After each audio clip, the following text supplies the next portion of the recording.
Tell me about yourself. I will if you stop. You're drawing. You're hoping it's a picture of you. No, but it's not. I didn't think it was a picture of me. This is a picture of you. Okay, no, we're No, not. go ahead. Just keep talking. Okay. Anyway, I enjoy talking to you. I never quite know what's going to happen. I'm always handed research, but it doesn't seem to line up with anything we talk about. No, it doesn't. Who would have research for Kevin Nealon? You're promoting a movie that I don't know if it exists or not. Please step into the light. By the way, I want to thank you for doing my hiking show, 2 or 3 times? Yeah. Hiking with Kevin. Now streaming on Fox Nation. Yeah. It's another thing that's not mentioned in the research. I don't know what's going on. I don't know why there's research on you that... You know what? I'm not all about boasting what I do. You like to have everything in print. You like to have direct everybody to what you're doing. Yeah, you do a podcast. What did you draw? You said you were drawing me. I've just started. Oh, are those testicles? Are those, You know what what? is that? I think you're burying the lead. You got a dirty Oh, mind. that's a dick. Yeah. Oh, That's a dirty mind right there. Why? Can I finish it? How is this me? How is this me Well, in if you any let me way? finish it, can I finish it? I'd rather you not finish it. No, I'll make it bigger. Just give it to I'd me. like him to finish it. Okay. I'd like actually. to see it Yeah. through. I think that's a portrait of old prick-faced Johnson. But anyway, Go ahead. keep going. I don't know why we have you back. It's always... I don't know why I come here. Yeah. Well, you got to go somewhere. Hey, so what were you going to say? No, seriously. Don't you love comedy? Isn't it great? There's so many different facets to it and styles. Yes. Yeah. And somebody will ask me once, they'll say, or a lot of times they'll say, do you think so-and-so is funny? Mhm. You know who I'm talking about? And I'll say, well, it's subjective. You know, you can't say somebody's not funny if they're bringing in people and people are laughing. And I disagree. I think you can say someone's not funny. to you, they're not funny. I'm very, if I think someone's really not funny, I think they're unfunny the way, Yeah, you can say the that. way, water is a liquid and a solid is something you can put your hand on. So you're speaking for everybody. I think it's immutable when someone's really unfunny. And then I think there's a whole gray area, but there are some people that just know they're not funny and there's just nothing that can be done. So wouldn't it be nice if you would stand out in front of like a venue and people are coming in to see that person you don't think is funny and just warn them and say, you don't need to see this person. I wouldn't go in if I were you. It's a mistake. It's a waste of time. I wouldn't do this. I wouldn't go see this person. But don't you say it's like objective? Don't you think that? Because what Sona thinks is funny, which is apparently everything you say. Yeah, it's true. She's given you a lot of good chuckles too. So I wouldn't. No, I love she makes me I laugh love a lot. chuckling. Yeah. Yeah. We call And her she's- low bar movsesian. It's true.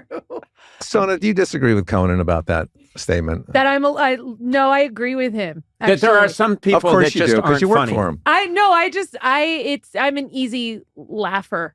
But then I also, when I don't laugh, I think it stings even more probably, Yes. right? Yeah. Okay. When you're not laughing, you know you've really shit the bed. Yeah. Well, first of all, you're both wrong. Oh. Okay. It's subjective. Okay. It is subjective. Because I'll say if you're going by this guideline, like, no, this is not funny because, this and that, Yeah. but someone's laughing, you're pretty much telling them that they're idiots for Right. laughing at that. Yeah. I would say that to people if they were laughing Yeah. at the wrong thing. I'd say Yeah. you're a bunch of fools. What about drama? What are you doing? This is valuable time. Do you know how No, I know. A lot of people would die to be on this show. A lot of people would give their left nut, which apparently you're drawing, to be on this podcast, and you come here and you diddle away the hour. Why? Why do you do it? Is it First of all, diddling is not a bad thing. Diddling is like meditating. Yeah, that's true. Have you ever meditated? I'm not good at it. I've tried, but How can you not be bad at it? You fall out of the chair? What happens? No, my mind wanders. It's That's constantly what you're wandering. supposed to do. I get too restless. I got to keep moving. Yeah. And then it. you're sitting there by yourself. You're not hearing any laughs, and then you start to wonder, am I even alive? And then you got to get out there and just hear the It's an chuckles. insecurity thing. Probably, It's yeah. an If insecurity I don't hear thing. the laughter, I don't know what to do. I get that. I Yeah. get Do that. you do a lot of meditating? Because you seem No, I diddle. I'm a diddler, okay. Well, that's, which also requires a chair. When you diddle. okay. Can we please just talk about something that has some meaning? I'm doing the best I can. I'm sitting here. I How came are all the you? way down here because apparently you couldn't get a guest. We prize you as a guest. You know that you're beloved on this show, I think, and someone step in here, but I believe one or two of your appearances are some of the most loved on the entire podcast. That last one. Should we watch a clip? Jesus. I don't know what to do. I'm scared. Yeah. When I'm saying, go ahead. Go ahead. Your episodes always do great when you're here, and then the clips on YouTube and the clips on social media are some of our most popular for sure. I'll have to start watching the show. Yeah. No, I'd love to see it. Hey, you ever think that, hey, I'm at the top of my game right now? I have moments where I think I'm in a flow state. You know what I'm saying? Yeah. Where one moment's leading to the next. Right. Today's not my day. I think you're having a rough time too. But you know what's going to happen? Never tell an audience they're getting a bad show. Never. No. That's rule number one. I say I'm at the top of my game. You guys are really lucky tonight. And what an asshole! Tomorrow, you say that during your show? Of course I do. Because people don't know what's funny. Apparently, according to you. No. Some people don't know. Many people do. But here's the other end of that. Yeah.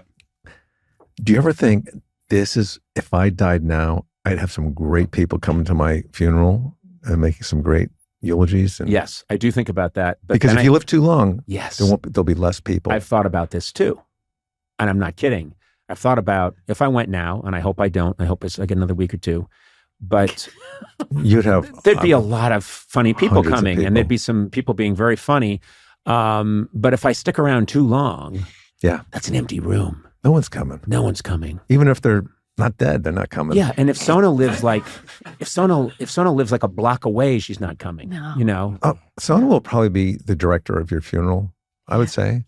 You'll be involved in it. I you think should start. You and David Hopping will probably have a lot to do. Sure. Okay. I do, as a joke, want you to be buried in the cemetery you don't want to be buried in. We've talked about this. I know. So that's I do not want to be buried. What's it called? Forest Lawn? At Forest Lawn off the 134 freeway. Yeah, there's a freeway. There's one that's what they call it now, by the way, off the 134 freeway. Yeah.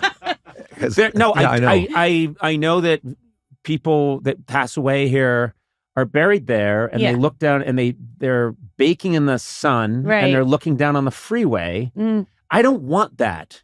I want to be just left in a field, somewhere above ground. Yeah, above ground. Oh. Will you be buried with the headphones on? No, I'm not going to be buried with headphones on. I don't think podcasting has been my major contribution. I don't think that would mean that I saw myself as a podcaster. No, I see myself as an artist. So I would want. Would you wear a V-neck sweater at all? I would not. I would not wear it because when I start to decompose, you would. You're going to be in your casket in a V-neck sweater with no T-shirt. Why do people even wear clothes in a casket? Where are they going? Do you know what I mean? Yeah. Once that lid is closed, strip them down, send them on their way. I mean, when it's an open casket, yes, it's understood. But you're saying once the casket's about to be closed, they should get everyone out of the room and then get the suit and all the stuff off of them. Get the stuff off and donate it. Yeah, or keep it for yourself. That's a good. You know what? Of all the celebrity movements, that I think that would be a very unusual one for you to lead the charge on: nude burials and donate the clothes and the watch and the ring. You've decided to be buried. That's your no. Still up in the air. No, I have a friend, Robin Flender, who wants to be used. He wants to be used as a dummy in like a horror movie, a throw dummy. And so when he dies, he wants to be in a scene where he's like thrown out of a 7th-story building and fall. And I think that's just genius because he's a director. He's a really funny guy, and he wants that. He really wants that. And would he get his SAG insurance for that? Yes, and he get a payment. I'm sure there's some kind of residuals. But he wants to be a throw dummy in a movie that gets tossed off a building, and I think that's a great idea. Would it be like a Mission Impossible or a horror movie? Something like that, where someone's like, the actor's pushed, and then you cut away to the body falling, and that's my friend Rodman falling through space, and then hits the ground, and then cut to a close-up of the actor lying there. Do you go on Instagram? Is this vodka or is it water? Clearly it's vodka, because you're not making a lot of sense. No one follows a conversational thread like you. No. Listen. Do you think it's a cyst in your mind? What do you think it is? I do actually have a sebaceous. No, it's not a sebaceous cyst. It's a. What's it called? It's called a. Can I come back tomorrow? It's called a. Anyway, it's kind of a tumor. That's terrible. I'm sorry. No, it's not. It's not. It's not a tumor. It's Remember not a that? tumor. Yeah. It's for some reason I can't think of the name of it. Anyway, well, it's probably blocking that part of your brain, which is why you can't think of it. What's the name of that flower with the thorns on it? The rose? That's right. Hey, Rose, what was the name of the tumor that I had? All right. You're such an idiot. That's an old joke. You're such an idiot. No, that's an old joke. No. But listen, what I was going to say, if I may have a moment, may I have a You're moment? such an idiot. May I have My a moment? eye is resting on the microphone. It looks like you're a scientist looking at the microscope. I'm looking for intelligent life in this podcast, and I see nothing. The name was right on the tip of my tongue. Now it's up on the roof of my mouth. Okay. Now it's moving back to the molar. So, Hey, do you have a child's joke book with you? Is it hidden?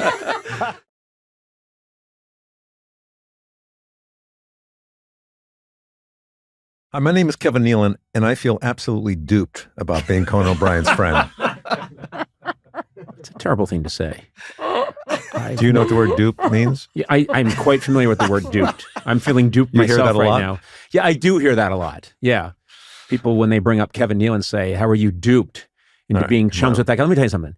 We're up on the wrong foot already. At least last time it took us a while to get to this point. I respect you. I revere you. You're easily one of the funniest people I've ever known. I met you back in 1988. First of all, do you like to be referred to as Conan or Team Coco or Coco? I mean, how many names? Do you have licenses for all those? I do. They're all licensed. Conan, the name Conan, I licensed in 1967. What about COB? COB, I've got that too. Capital letters. Yeah. I'm sorry, you were saying about me? I said that you were a time waster. You're In 1988. 1988, I met you at Saturday Night Live. You were my favorite of the performers then. Still. Then, subsequent work has proven to be a bit of a disappointment. But I love you. I'm going to look you in the eye and tell you that I love you as a friend, as a tormentor. I love you, and I love having you on the podcast because you bring out a different side of me, an angry side, a petty side. You are looking at me because I see for once your eyes are blue, and I've never known that before. Because you we never don't looked look at me. each other. We don't. I'm looking at you right now. Yeah. Well, you're blinking a lot. Are you I'm sending a signal? sending SOS to Sona. Sending a Get me out of here. You're very blinky today. I don't know what's going on. I do tend to blink a lot. Yeah. I watch myself sometimes in TV shows, Yeah. and I find myself blinking a lot. So you watch your appearances on TV shows a lot. I can't help it. They're I that can't good. help it. That's good. They're that good. I am good, actually, except for the blinking. You, so listen to me. Yeah. Let's get down to it. You know what? I've been hoping we would get down to it, and this is the time to do it. Let me just tell you something about how you've kind of come into my life a lot unexpectedly and not. So whenever I'm about to see you, I always second guess what I'm wearing because you commented once when I wore. Do you know what I'm talking about? No. I was at your house, or I met you for lunch or something, and I had a sweater on, a V-neck sweater with no T-shirt, I thought which was a mistake. You were so annoyed. I was annoyed because I saw like a big V part of your chest, and I didn't. It's called the body. Well, then we got a problem. Houston, we got a problem. Is that funny? Remember that movie? You watch a lot of space movies? I do. Let's not get off on that cul-de-sac. Let's stick to your chest. It bothered me. You didn't even see my chest. Everyone knows you wear a T-shirt and then you put a light sweater over it. No. Especially when we're of a certain... I actually, She's I got think a it V-neck can go on now. either way. But what about when you're a certain vintage? I looked you up online. You were born March 3rd, 1931. Now you're way off. And you were a very important part of the Truman administration. No one wants to see... Here's what I don't like about the way you dress. May I? Oh, yeah. You wear those thin T-shirts, so your nipples are popping out. Yeah, that's right. And nobody wants to see Team Coco nipples. I need people... You know what I'm saying? I want people to know that I'm a sexual being. How are they going to know that? They're going to see my nipples. If they see my nipples, they'll know. Let me ask you this. Yeah. Do you have a favorite when it comes to your nipples? Do you like one or the other? I'm going to say I like the left one maybe a little more. Now listen to me. My chest. Why do you keep, don't even you're see on my a chest. podcast, you have the microphone, and you keep saying, now listen to me. Because you interrupt me every time I try to talk. Go ahead. It's the floor is yours, Senator. Go ahead. When you're finished, I'll continue what I was saying. I'm done. Okay. Let's go back to the V-neck. Sona has a V-neck on, and She has a straw underneath. I don't even have any cleavage, and I'm not hiding anything. Well, I mean, if you take care of your body, maybe you know this. If you take care of your body, you're not afraid to show some, masculinity. Well, I don't. What if I wore a V-neck T-shirt under the V-neck sweater? Does that count? No, it doesn't actually.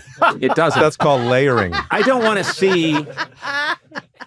I wasn't prepared, and we were eating food, and I was looking down at my chicken that had the skin on it, and then looking at that part of your chest, and I kept looking from the skin of the chicken to your chest, and it was freaking me out a little bit.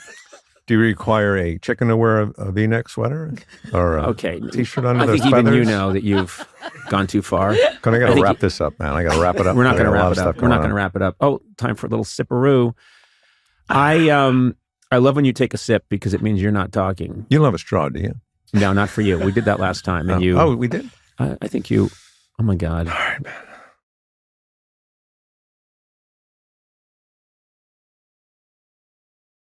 I'm going to do something here that I've never done before.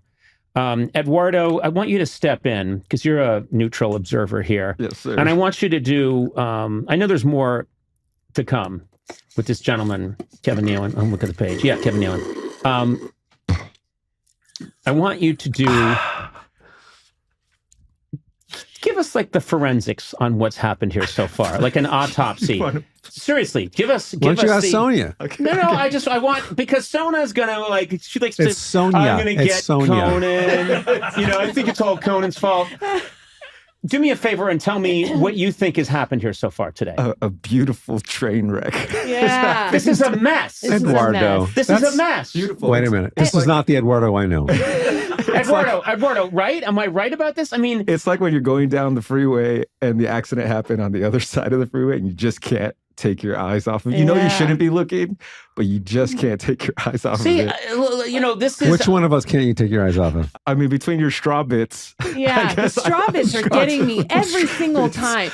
They're also, not I'm not bits. going to just blame you. Both of you are I like have children tried. in a Conan, preschool don't be right so now. defensive. Now, wait a minute. Conan, you're defensive. I have tried several times to bring us back to a no, you haven't. No, not at all. And you Not at know all. what? Thank You're you, not Sona. so I bad, didn't say Kevin. I tried hard. You're both are. It's okay, his show. guys. Suddenly, It's you're his the show. mom with Sona. twins. You're the mom with twins. I'm saying, suddenly concerned about my cholesterol. Sona, it's his show. He should be in control. You're right. This is That's right. This is an absolute Jackson Pollock. There's paint splattered everywhere, but someone's going to offer to pay $35 million for this. Let's go back and try it again and be serious. Okay. How are you, Kevin? How you doing? I'm fine. Thank you, Conan. Yeah. You know, you want me to ask you that question, don't you? Which question? The one, how are you? No, because you asked me that. I know you want to hear Why it did back. you do that right Went away? off the rails You couldn't. immediately. You Just did that. How are you? You did that. No, I haven't. I did not do it. You're There's nothing I've done. to see if there's anything here that I can ask you, but it's all a waste of time. I Going have through notes. You I just just looked give at you- him once. I'm gonna No, give you- because there's no point with him. The funniest part of my day today is when Maddie handed me notes for Kevin Nealon. And I thought, notes for Kevin Nealon? That's like, oh, here's some sample questions that you could ask Charles Manson. And he'd be like, "He bop doobity dop. I'll get you, man, with the Sasquatch on the half shell." Yeah, so anyway, you were born in Minnesota. Keep-a bop bop bop shibbity boo. I'm coming at you, knife style. So that's what I'm dealing with. I'm dealing with a total, you are a random ionized molecule zipping around. I don't know what to do Let me with give you 2 dates. October 25, October 27. October 25 would be the release of the book. Yeah, what's the book called? It's called I Exaggerate, My Brushes with Fame. Yeah, hardcover. Available everywhere. Yes. You can pre-order it now, as a matter of fact. Well, I wouldn't. And And there's then also signed editions. Go ahead. I've got a free one. When was the hiking show premiere? October 27th, 2022. You Wow. get to see amateur drone shots of dare you. Conan How O'Brien dare you. and Kevin Nealon, taken from, I think, 35,000 feet. So if you can spot us, God bless you. And if you stick around, the drone crashes because it's operated by the star of the show, which is absurd. I don't know why you don't have someone helping you. Why don't you have someone helping you? I say the same thing about you. Why don't you have some help? Ask for help. You need help. I am surrounded by help. No. What do you mean? Like Eduardo said, he considers you a wreck, a car wreck. No. He was talking about you, right, Eduardo? Not quite what I meant. But... What do you want from these conversations? Okay, that's more like I want to hear from you. I want to get down to it. Okay. And finally, you've cracked the shell a little bit. Okay. What do you want from our friendship? Because we are friends. I do care about you. I want more time with you. It's like every time I call you to go for a hike or a walk, oh, you call me at the last minute. Well, but you have to admit, you do contact me as you're walking past my house. Why not even give me a half hour's head notice or the night before? Say, because hey, I'm spontaneous. That's how life is. You live in the moment. If you're living in the moment, you can't plan ahead. Mm-hmm. Mm-hmm. oh, how do you make restaurant reservations? Have somebody else do it for me. They don't live in the moment. So you can only live in the moment. What if you had your lovely wife make the plan, and then I could be standing out front ready to go on the walk or the Here's hike. the problem. We both live in the moment. That's why we're right for each other. If you lived in the moment, you would be available.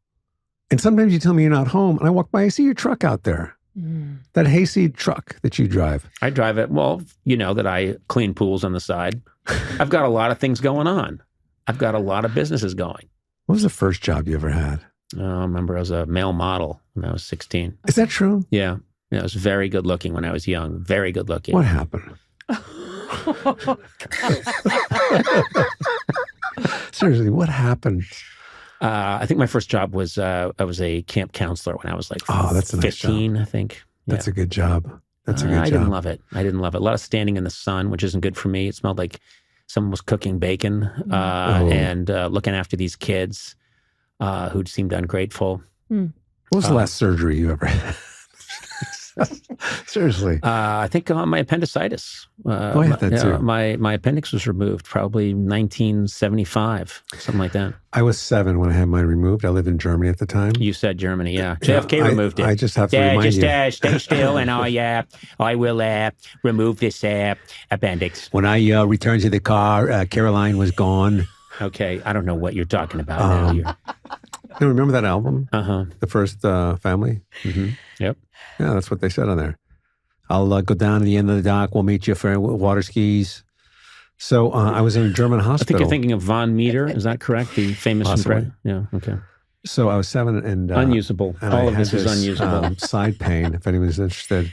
And they took me to a German hospital. Mm-hmm. And back then, they didn't have anesthesia. They gave you ether. And they put a mask on. Yeah. And they breathed in the ether. And I could still remember the smell of that, how horrible it was. Yeah. And I woke up a couple hours later and I was in bed and they had newspapers under me because I was still kind of like oozing fluid and blood. Mm-hmm. Do you guys have ordering lunch or anything? Or No, I don't. No, we're not getting you lunch for that story. So you had your appendix removed, and they gave you ether, powerful ether. Yeah. You know, a side effect of ether is a long-term inability to complete a thought. Did you know that? I had no idea. Yeah. But terrible. I will tell you this. Uh-huh. I went for a physical about a month ago. Who cares about the time schedule? You know, every comic goes, you know, the other day or yesterday I did, on Tuesday, last year, nobody cares about the date. So getting back to what I was going to say before you interrupted me, I went to get a physical. And you know, when you get a physical, you sit in the doctor's office and he goes to the computer about all the ailments you've had over the years and surgeries. And I'm telling you, I sat there for like a half hour. He's going, okay, you had torn bicep muscles, hernia, appendicitis, you had your hip replaced, you had a benign tumor in your neck. And after a while, I'm going, okay, that's enough. All right, can we just stop right there? You've had a lot, to be honest. I've had a lot. You've had a lot of stuff, a lot of health scares happen to you. Not. I had 1 or 2 health scares because I was a mountain climber, rock climber, free solo, and And then he goes, okay, well, let's just check the medications you're taking. Okay. And same thing, like a long list. And I'm thinking, how am I still alive? Yeah. Take a break. We'll be right back. No, we're not taking a break. You've had a lot of health scares. You have. Mostly from you. And that's not true. That's not true. I'm going to keep you on track. You've brushed up with mortality many times. I have. And I'm a risk taker. No, you just get sick a lot. You didn't take any risks, and you're not a mountain climber. Your body is falling apart all the time, and then they stitch you back together. I thought he was serious about No, he's not a mountain climber. Nothing he says. Eduardo, did you know that he was lying? I thought he was a mountain climber. No, you're not a fucking mountain climber. Why do you expose me like this? Why do you expose me and embarrass me? Because people are listening to this, and I think of myself as a journalist, someone who's here to get the truth. Does anybody else think of you as a journalist? Not yet, but in time, when I go to journalism school, you don't need to refer to the notes. I'm going to tear up these notes because it's ridiculous. Save those for John Lovitz. Jealous? Acting. Do you keep up with Lovitz? Not really. He did call me a couple months ago because we hadn't talked to him. Hey, just calling you to say hi. Oh, that's good. Oh, that was Schneider. That was Rob Schneider. You did, yeah. I don't do impressions, really. So Lovitz called you as Schneider? No. Okay. Sorry to say something that wasn't quite true. Who do you hope calls you? Who are you disappointed that doesn't call you? Not to ask for a hike as they're walking by your house, but just to say hi, how you doing? I do it a lot lately. I'll call people out of the blue and say, hey, man, I was just thinking about you. That's nice. Yeah. I do that sometimes. When? I do. When I'm driving in LA is a really nice time to just say, you know what, I haven't talked to this person for a while, and say, stop sipping a drink every time I'm real. It's got a metal straw. It's a sabotage. Don't you guys have any real straws every here? Time I try to be real, he does a big exaggerated slurp it's a metal on his straw. iced coffee. Yeah, we see. You've been doing nothing but shit. It's a metal straw. Why don't you have something that's not metal here? Because we're trying to save the environment. Well, what about the metal? The metal can always be melted down later on and used to make a bullet. So don't worry about it. What happens when they melt the metal? It goes into the air, the toxicity. I don't know what you're talking about. And you know what? Frankly, you don't know what you're talking about. When was the last time you wore a tux? I won't do it anymore. All right. I won't do it anymore. At some point, Eduardo, think of yourself as the referee. You can step in at some point and you can say enough. Okay, we're almost there. I mean, because this is you're not just damaging yourself. You're damaging me. Is Eduardo also your driver? No. What are you talking about? How could you have people on the show? There's nothing to do. What do you mean there's nothing to do? Eduardo set up this studio, this beautiful studio. He is a sound technician, engineer. He did a beautiful job constructing this place that works beautifully so that we could conduct. That's not a big deal. So that we could conduct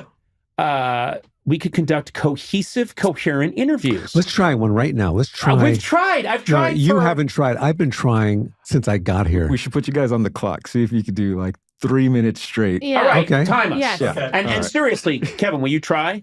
I don't have to try. I will do. Okay. You Let's have to try. try. You're going to set a clock? There we go. You have to try. On your mark? Because you never try. You never. You've known a lot of funny people, Kevin. Tell me, who do you think was the all-time funniest? I mean, I know that you have a very close to Gary Shandling. Well, you got to meet Carson and Steve Martin. Who's your all-time one person at the very top? First of all, thank you for your question. It's funny you should ask that because I was just thinking about a joke that Stanley Myron Handelman did. I used to follow this comic, Stanley Myron Handelman, and I so many comics growing up. I mean, comedians growing up. I would they would become my favorites for a week. But everyone from what's his name, man? I love this guy, Don King. Is that his name? Don King, the fight King. promoter. Alan King. Please. So many. Are you okay? Yeah, I'm thinking about these funny comics because they really influenced me. Albert Brooks. Yeah. Steve Martin. Sure. Is it Barton or Martin? It's Martin. Steve Martin. You're friends with him. Yes. Steve Barton? Yeah. Alan King? Who's the king? This guy, Alan King, makes me laugh a lot. I'm laughing right now about him. No, you're not. You're having a nervous breakdown, and you're saying you're laughing about. No. Don't go there. Don't. Okay. You just went there. You went there. You attacked me. You attacked me. I asked you a very straightforward question, and you had a complete meltdown. You didn't ask. You stated. Sona, I know that you love to beat up on me. So, Kevin, that was all you, Kevin. Yeah. See? Kevin, you broke down. Sona's even telling you. Look at you. It's all you. You're crying. I'm not kidding, ladies and gentlemen.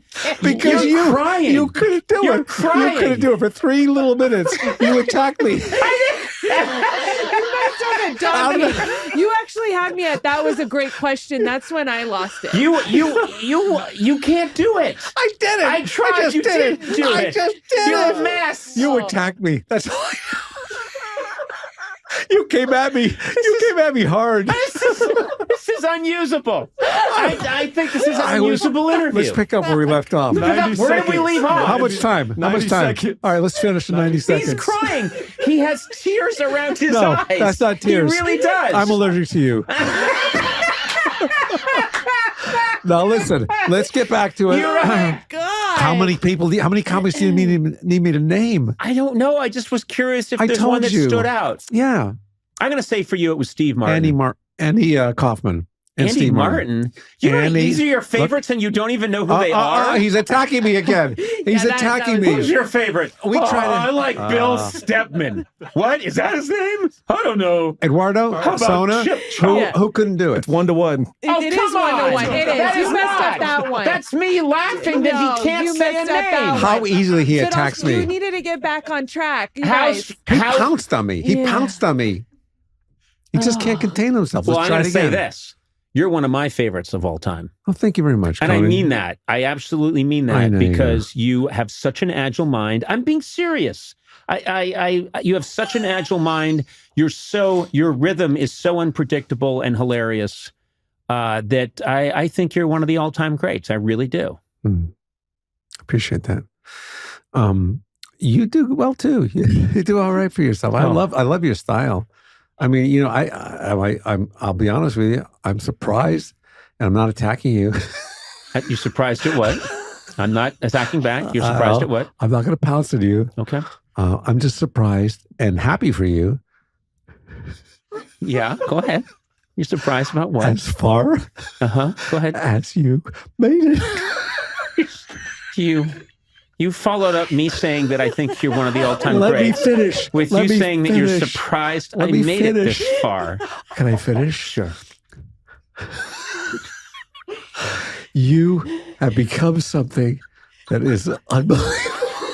I don't know how you do it. Seriously, I don't know how you do it. You become this legend of, I won't say mediocrity because I know you think I'm going to say that. It's not mediocrity. It's more than that. Not a lot more, but it's. And you know I love you, right? I don't know. Now I'm starting to almost cry. Conan, look at me. I love you. How much? You're surprised? You're surprised that I've made it this far? Please, don't attack me. Don't attack me. Attacking you. I'm simply restating what you said. Eduardo, he's attacking. But you're making it. You're cynical. You're cynical. You're full of hate. Look, let me just continue. How much time, Eduardo? Oh my God. This will be the tiebreaker. If you guys can end. I can't believe that you are making. I'm going to end first. I cannot believe I love you have Conan. us tied. You have such a style. You are so smart. After and you're I tried and tried. You have no surgeries. You have little problems at all in life. And you've really made a lot of yourself. I think so. And I love you. I can't say that enough. And I'm really, you influenced me growing up. You asked me about a comic? How come I influenced you growing up when you are older than I? Why are you laughing me off like that? Why does he constantly How did I turn influence around you? and attack So me? when you were a young boy in Germany. I didn't say when I was a kid. Oh, okay. You influenced me when I walked in here today. The way you have everything together, I thought Conan's really got his stuff together. Mm-hmm. Because why? You took life seriously. Mm-hmm. And you planned for the future. Mm-hmm. And I'm sure you had big plans. Some of them maybe didn't work out. You know? I'm serious. I'm trying to be serious here. Okay. And I want you to tell me about yourself. Well, I'd love to, but we're out of time. No, I really? Yeah, we're out of time because you and I'll take some responsibility. Yeah. But you know what I'm going to do? I'm going to take 25%. Yeah. I'm going to take 25%. 25 out of 30 is not bad. No, not out of 30. Out of how many? 100. 100%? I'll take a quarter of responsibility that you are a little bit of catnip to me. I do react to Kevin that way. I get a little giddy, but you are not just a wild Mustang that can't be tamed. You're a Mustang that's been drugged, caffeinated, and had a rocket shoved up its ass. And then 2 out of those 3 are correct. Caffeinated? I don't know about caffeinated. But I'm going to ask everyone who listened to this entire... First of all, I think there's got to be a prize for anyone that listened to the whole thing. Mm-hmm. I don't know what it is yet. Why would you say that? Because you cannot, even on the outro, you cannot be serious and thankful. Oh, I'm being quite serious. I think there should be some kind of, maybe even a cash prize for anyone who can prove... God, Kevin, that they've listened to the whole thing. Then why do you do that in the middle of a sentence? And then, and if anyone sees a continuity here that I don't see, or a thread that I don't see, I'd love to hear about it. That is your fault. You are the captain of the ship. Why do you let things get out of control? Said the torpedo. You're the torpedo yelling at the captain. Yeah, but a torpedo makes changes. You're a captain who doesn't make changes, and that's the problem. You're going off course. Okay, you Will you please take some blame for this? Yeah, I did. I took 25%. Well, out of 30, that's not bad. Congratulations on the Mark Twain Prize. Oh, thank you very much. But it is a prize. It's not an award. Seriously, a prize is like a Cracker Jack's toy. Am I right? Right? It's a prize. It is. Don't get all excited. No, I'm not. Is it come in a box? I feel like... Is it in a box? I feel like I'm like a prize pig with a little ribbon. Yeah. I appreciate that. At first you think it's a Mark Twain Award. You go, you're going to receive a Mark Twain Prize. Oh. Just dig through this Cracker Jack box. I was the honorary mayor. Where? Pacific Palisades. Oh, God. Okay, well, that's... Way to bring it down, man. What? You asked me where. What? That's my fault? I specifically... That's my fault? You said I was the mayor? Honorary, I said. That's ridiculous. Honorary mayor. Honorary. That's ridiculous. That's like, I was in Dallas. Oh, yeah, when? When Kennedy was shot! Why would you bring that up? Don't yell. I listen to you in the car, and you yell a lot. And I have to lower it. He does. Yeah. You do. If you're going to yell... But did you see what he did? He said, I was the mayor. Yeah. And I said, oh, cool, where? And then he brings up a place where there was a terrible tragedy. I said I was the honorary mayor. Why would you even want to follow that up with anything? Such an asshole. Look at me. I'm looking at you. You're the worst. Seriously, person. Why would you open that can of worms? I guess it's my fault. Well, yeah. Do you think when you asked me that, you knew where I used to live? Yeah. You know where I live now? No, I didn't know that that's where you were the honorary mayor. I'm sorry, I didn't know that. Well, another opportunity for you to expose my life and my personal life and where I lived. Okay, well... but seriously. Are you okay? Is everyone all right? Did your place... did you... I was okay until I got here today. Okay, all right. But you just undermine me so much. I don't think I do. Let's say this was our last life, our last moment. I think on this life. might be, yeah. We had a good run, man. Well, I worked hard. You got lucky, and I think you believe that too, and I think you're right. I think you're right. I think we both had a lot of luck. But you think I had a crazy amount of luck, and I think you right. opened yourself up to luck, and boy, did you get it. No, don't you think that's right, though? I think we both are unseemingly people that would be living. This is proof. You know, this podcast, I think, is proof that we are both incredibly lucky people, that we've managed to scratch out livings in this business. And then this conversation is the height of our... You know what's crazy? What's that, pal? What is it? Give me something I can work with. You call people pal more or bud? Buddy. I'm more of a pal guy. Hey, You're pal. a pal. Hey, pal. Yeah. It's an East Coast thing. Yeah. I'm Just keep. just trying to remember the name of that tumor that I had. Do you really have something in your? Because I know you have a lot of medical maladies. You've No, brought I it up don't. in the I past. have nothing. What I saw you once, and you said my shoulder like fell off. You were walking along, and your shoulder fell off, and then you had. I said I felt off the shoulder of the road. That's not true. That is you true. Had Play it back. Okay, No, let's go back to the question. If this was our last day on the planet, we would open up to each other, right? I doubt Would it. you cry then? No, I don't Maybe? think so. What would make you cry? I don't know. I'm still thinking about Me it. staying here another minute? I think 30 seconds would do it. You've never seen a movie that made you cry? I have. Yeah. I have. So you lied to us all. Yeah. No. I didn't say I never cried. I just don't cry often. That's all. You're not a big I crier. wish I cried more. I think I'd be a help, but I don't think I said I've never cried in my life. That would be a sociopath. Yeah. Did you No. cry when you were younger a lot? No, I remember. This is a true story. I was in the gym. I was wrestling a kid. We both fell backwards. I put my arm out to stop it, and my elbow bent the wrong way, and I couldn't move it, and I was in an incredible amount of pain. And the nurse at the Driscoll School called my mother and said,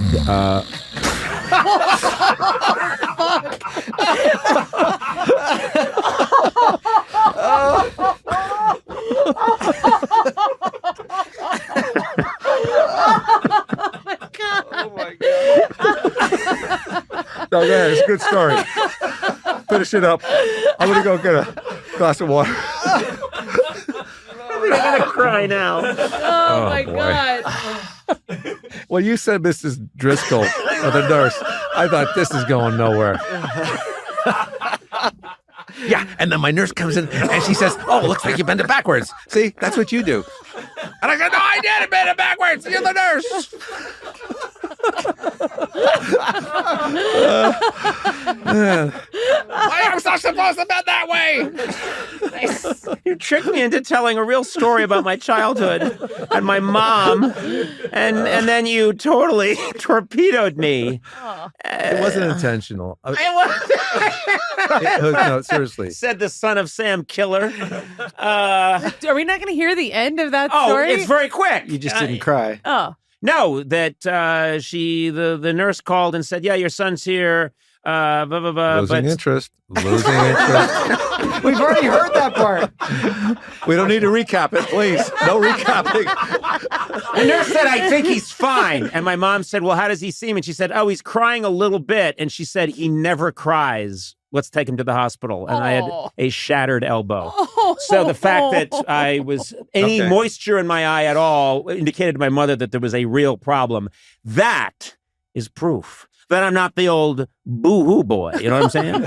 Are you okay with me telling that story to other people? It's such a good story. Can I share that? What are you drinking? Is that coffee? This is tea. I'm having a little tea, a little iced Do tea. you have a cold? Nope, I do not have a cold. These are good questions, You though. sound. You sound stuffy. I'm not stuffy at all. In fact, I think I have no congestion. So Remember when we had lunch and we were just both being serious with each other? No, I don't.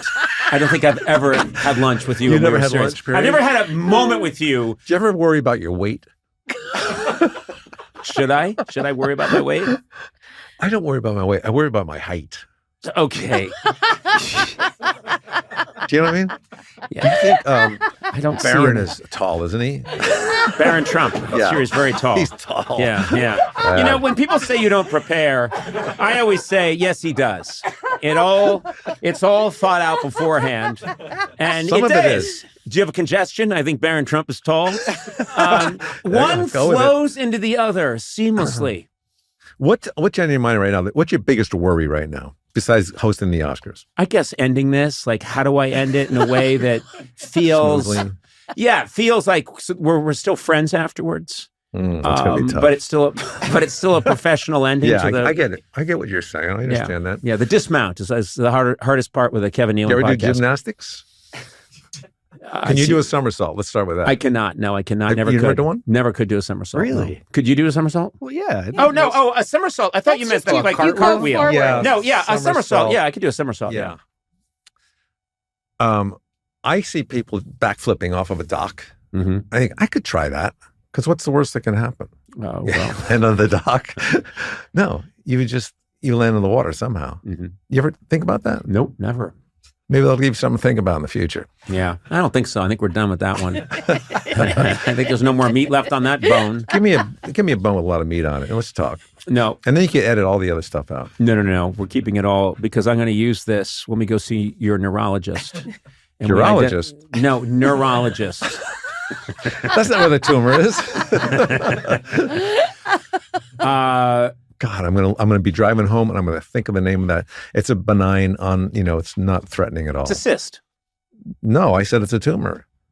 A You have a- cyst is like a hard nodule that's Okay. All right. I'm not a doctor, but Okay.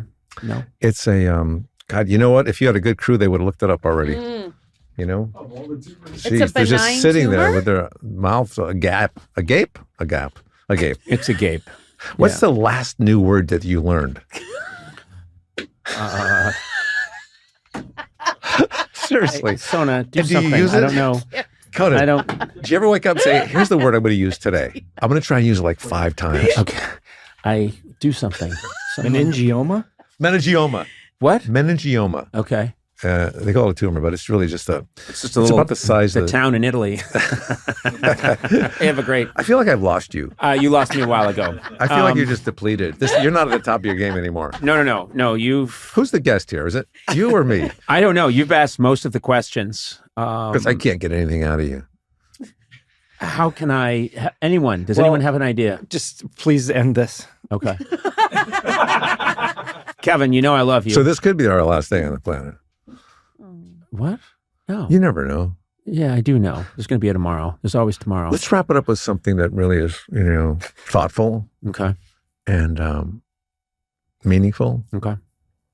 I'm excited for you. I really am excited for you. Okay. And there's nothing, there's no underlining, thought here or. No, You know, I can because assure I've- you. I can assure you there is not. I can assure you I through think hard experience there is nothing. You've lost trust in me as a person Yes. that can connect. And, Yeah. I'm not sure I had it ever. But I do. Well, I don't. Your mind fascinates me. It always has. it's moving. It moves. Sure. You're done fighting. You're not even fighting anymore. you don't think like anyone else. And I've always admired your integrity as a comedian.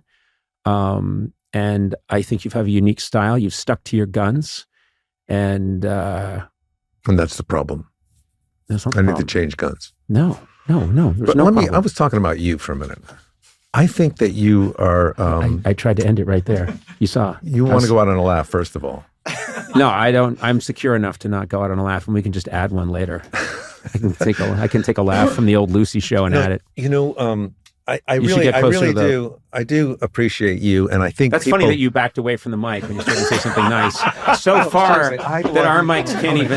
so talented, and I think the one thing is that you always people love you. Do you know the most watched hike I do, hiking with Kevin on YouTube, is Conan O'Brien. Oh, My son told me that. that's cool. That's Don't good to mention know. his And you name. have Tom Hanks on that. You have all Had Tom the stars. Hanks, Jack Black, Paul Rudd, Yeah. you. Yeah, I mean, Molly Shannon. yeah. But you are so famous. And I think about this a lot. When I go places, I don't get recognized. I think Conan would get recognized here. But you can go to Finland. Congratulations on the Mark Twain Prize. Oh, thank you very much. But it is a prize. It's not an award. Seriously. A prize is like a Cracker Jack's toy. Am I right? Right? It's a prize. It is. Don't get all excited. No, I'm not. Is it come in a box? I feel like Is it in a box? I feel I'm like a prize pig with a little ribbon. Yeah, I appreciate that. At first, you think it's a appreciate Mark that. Twain award. You go, you're going to receive a Mark Twain prize. Oh, Just dig through this Cracker Jack box. I was the honorary mayor. Where? Pacific Palisades. Oh God. Okay, well that's Way to bring it down, man. What? You asked me where. What? That's my fault. I specifically. That's my fault. You said I was the mayor. Honorary, I said. That's ridiculous. You have the most upscale podcast studio. I mean, these cameras on the wall. Yeah. You got a two-way mirror over there. Who knows who's behind that? Whom or whose? It's a jury of your peers sitting behind that. You ever do jury duty? I've tried, but they always ask me to leave. Really? Yeah. And what if you're the defendant and you leave? No, if you're the defendant, you have to stay. That's another bit with the straw. Have We you call done, these bits. Have but you done jury duty? No, I've tried many times. Yeah, they don't like it when a known person is on the jury. Sometimes they think it's distracting. So you did jury or no? I tried Right. several times in New York and L.A. I heard it's show fun. Sona, It is you've done so jury much duty fun. and It's you my really like favorite. it. I love it. Isn't I've it been on a jury twice. Really? Yeah, once was a hung jury. The second one was guilty, and it's fun. You get an hour and a half for lunch. You could leave at 4:30. Get there Wow. at 10:30. This is what they Wow. had in mind when they set up our judicial system. Was Sona's comfort and snack schedule. I ran into a cop once and I said, is it true if you get a ticket and you don't pay, you say you want to go to court, the cops usually don't show up, especially on a holiday or close to a holiday. Mm-hmm. So when you got that DUI last time, you should have kept that in mind. What happened there? You just had a mental, I think a synapse snapped right there. You This went, is audible. Next time that happens, you should keep that in mind. Next time that happens, just keep it in mind. Do you breakdown. always make fun of people's, inadequacies? I am now. You're falling apart. You're an ATM on the fritz. What's happening, Kevin? Are you having a rough day? I was driving over here and I think, I can't wait to see Conan. Mm-hmm. I've changed my mind about that. I really have. Why is it that every time we come on here, it's just back and forth? Yeah. Why can't we just be It's real? like a marriage. No, Yeah. it's not. Speaking of which, your wife. Oh, lovely. right? Isn't She's she the lovely. best? I am She's so the best. lucky. I am Yeah. so lucky. She's Gorgeous, smart. She's beautiful, funny, beautiful, talented. talented. She's so Yeah. supportive, unlike some people I know. I know my wife never helps me out. Oh. Oh, God. Always. Oh, is that what we were talking about? No. We both married well. You got to admit, we both did very well. We married, what do we call it? Up? We married up. Up, We yeah. both married up. Yeah. We're two guys that no one would probably want to hang out with for very long. I'm sorry. I'm including myself. Do in you there. think you're insecure, basally? I'm serious right now. Do you think you're insecure? How do I know you're being serious? You're a shapeshifter. I'm not stuttering. Wow. Oh. That's a good tell. Basically insecure. I think I have been in my life. I think less so now than I was maybe earlier in my life. You ever watch a Daredevil on the Disney Plus? I don't. You're the worst therapist. Wait a minute. Let's see where I'm going here. Yeah. Ask Do you me know why. where you're, let's see where Ask you're me going. why. I haven't seen the Daredevil Okay. on Disney Plus. It's just called Daredevil. Okay, sorry. I haven't seen Daredevil on Disney Plus. That's like saying the Superman. Yeah, or the Batman. Oh, Well, wait, that's what That they is call the Batman because Yeah. they ran out of titles. Anyway, And let me tell you why I asked you about the Daredevil. I just started watching it. My son got me kind of hooked it's on just it. Daredevil. Daredevil, the TV show, Mm-hmm. is about a guy who was blinded as a child, Mm-hmm. but he has all the other senses are like increased, super senses. That's why when you asked me, what was it? What just happened? Anyway, my sense, he's able to tell if somebody is nervous Yeah. or scared Of just by course. listening. Yes. He can hear the heart rate. Yeah. And that's what I did before, whenever it was you said what it was to me. Well, this is a total disaster. For you. You terrible. I love it. You interrupt.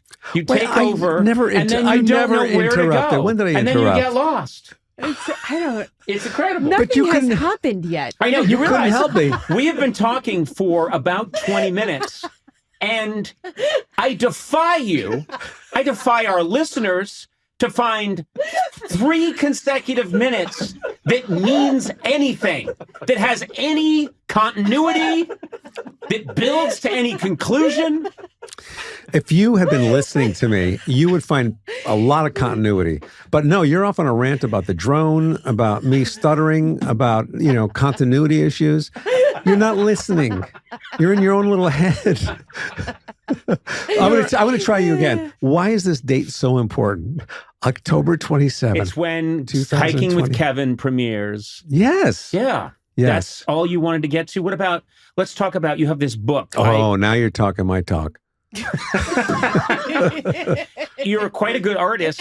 And I think you did a series of really fantastic. Did you see these, Sona? They're really incredible. I'm seeing them now. Really They're incredible. amazing. They're amazing. You tell stories. You write these sort of essays about all these people that you've encountered in show business. And these are really fantastic. That Christopher Walken. You guys are so nice. I'm sorry for what happened before. What I did, now that you're happy when I'm promoting your wares. Really iconic people in here. Well, since this is Audible, Conan is looking at my new book that's coming out October 25, Conan, 2022. It's called I Exaggerate My Brushes with Fame. It's a collection. I started painting, I've done multimedia, started a couple of years ago, and I've always loved to draw. You're actually in the front of this. I saw. You're more of a sketch. And you didn't give me like a real portrait. No, I didn't, because I've seen a lot of caricatures of you, and I've been into your office, and there's so many paintings. I thought he won't even appreciate this. Oh, I would have. But look, this is one you did of me in 1992. Yeah. So this is before I got the late night show, and you did this caricature That's in the front, of me. yeah. That is right here. Isn't that cool? And there's another one of you in there. Can you find it? And I remembered, no, I don't think there is. No, it's in the front.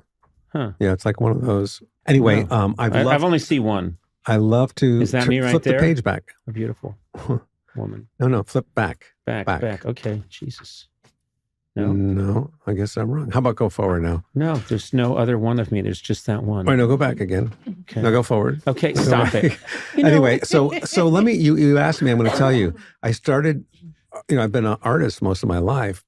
Mm-hmm. I started doodling people when I was a really young kid. And then when I got to SNL during the table read, I would sketch people in the margin of the script that I wasn't in and I didn't care about. Mm-hmm.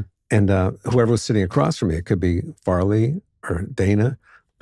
So, and then I started sketching people on airplanes. You'll see some of those sketches in the beginning. It's called I Exaggerate My Brushes with Fame. And we've plugged that. Right, we've plugged the book. Here's the cool thing about the book, Conan. It's going to make a great gift because it comes out around the holidays.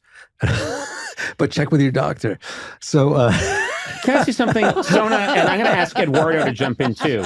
Have you guys noticed that he's completely incoherent when we're just trying to talk as normal human beings?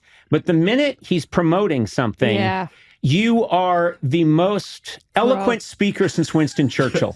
Suddenly, you are this great statesman, every thought nuanced, and packed with meaning. The book also has anecdotes next to each painting, and they're little anecdotes that kind of relate to the person that I've drawn. It's called anecdotes. You keep saying antidotes. No, anecdotes. Antidotes. Anecdotes. There's medicine in there. That's what I'm saying. And there's a story that relates my history with that person, my experience. Unless I don't know the person, i.e. Freddie Mercury, i.e. meaning that is. And although if it's a Freddie Mercury type, I will just reminisce about being in a garage band. So you have people in here. You have obviously Gary Shandling, who you were very close to.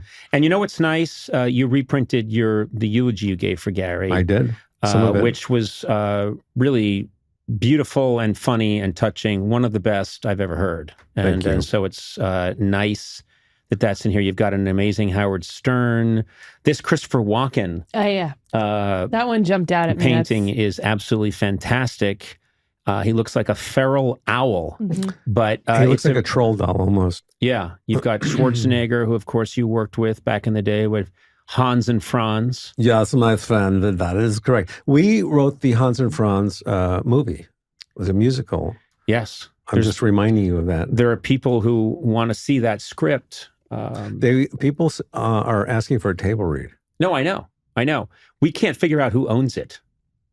Did you know that? We've actually looked into it because Robert Smigel, myself, Dana, and Kevin in 1992 wrote a Hans and Franz musical with Arnold Schwarzenegger in it, and then it didn't get greenlit. And soon after that, I was off to host the late night show. But that's where I know you from. Incredible. I was kicking myself saying, where do I know this guy from? He looks so familiar. You're right. So it was a musical, but also you're forgetting to say that Arnold Schwarzenegger was going to co-produce it and star in it as well. Yeah. And then it never was made. And some people now are saying they want the table read for the Hans and Franz musical. I have no memory. I remember us, I think, being on some lot, writing it together. You kept coming in, and at the time you were only drinking health shakes. I think you came in every day and you spent a lot of time mixing powders in a giant, like, baby bottle. Really? And then you would sip out of them, and you wore a tracksuit. And that's when I was training for the Olympics. That's right. Yeah. And I never had a tracksuit in my life. You did. You wore a tracksuit. I remember you were lying on the couch with your shorts on, or maybe they were briefs, and you had no shirt on. I sketched you. I sketched you. It's true. It's true. And I remember this. I was wearing the locket that Kate Winslet has in Titanic. I remember that really well. That is true as well. Remember? And then we wanted to put it in a safe. And then you and I went running through the ship together. Oh, yeah. While Irish music played. There has been a call for us to do a table read for the Hans and Franz musical. I hope that happens someday, but I understand no one can figure out. I don't know if anyone has a copy. Who cares who owns it? I think you have to get their permission or something. I don't know. We're not making money from it, are we? Yeah. Well, I would insist that we try and make at least a couple hundred thou. You're all about cash, aren't you? I need cash badly. I made some bets with some bad people. I'm very comfortable where I am in life. My wife is from old crypto. So, I don't really have to worry about it. You're such an ass. Have you ever been scrolling on Instagram and you come across these posts that are people dying? No, I haven't seen those at all. What are you talking about? What's up with your algorithm? I know. Yeah. What are you talking about? Is that why I keep getting those? You must have chosen something similar to that to get that. Oh my God, that's embarrassing. I am not on Instagram. I'm not on Instagram. I gotta go through.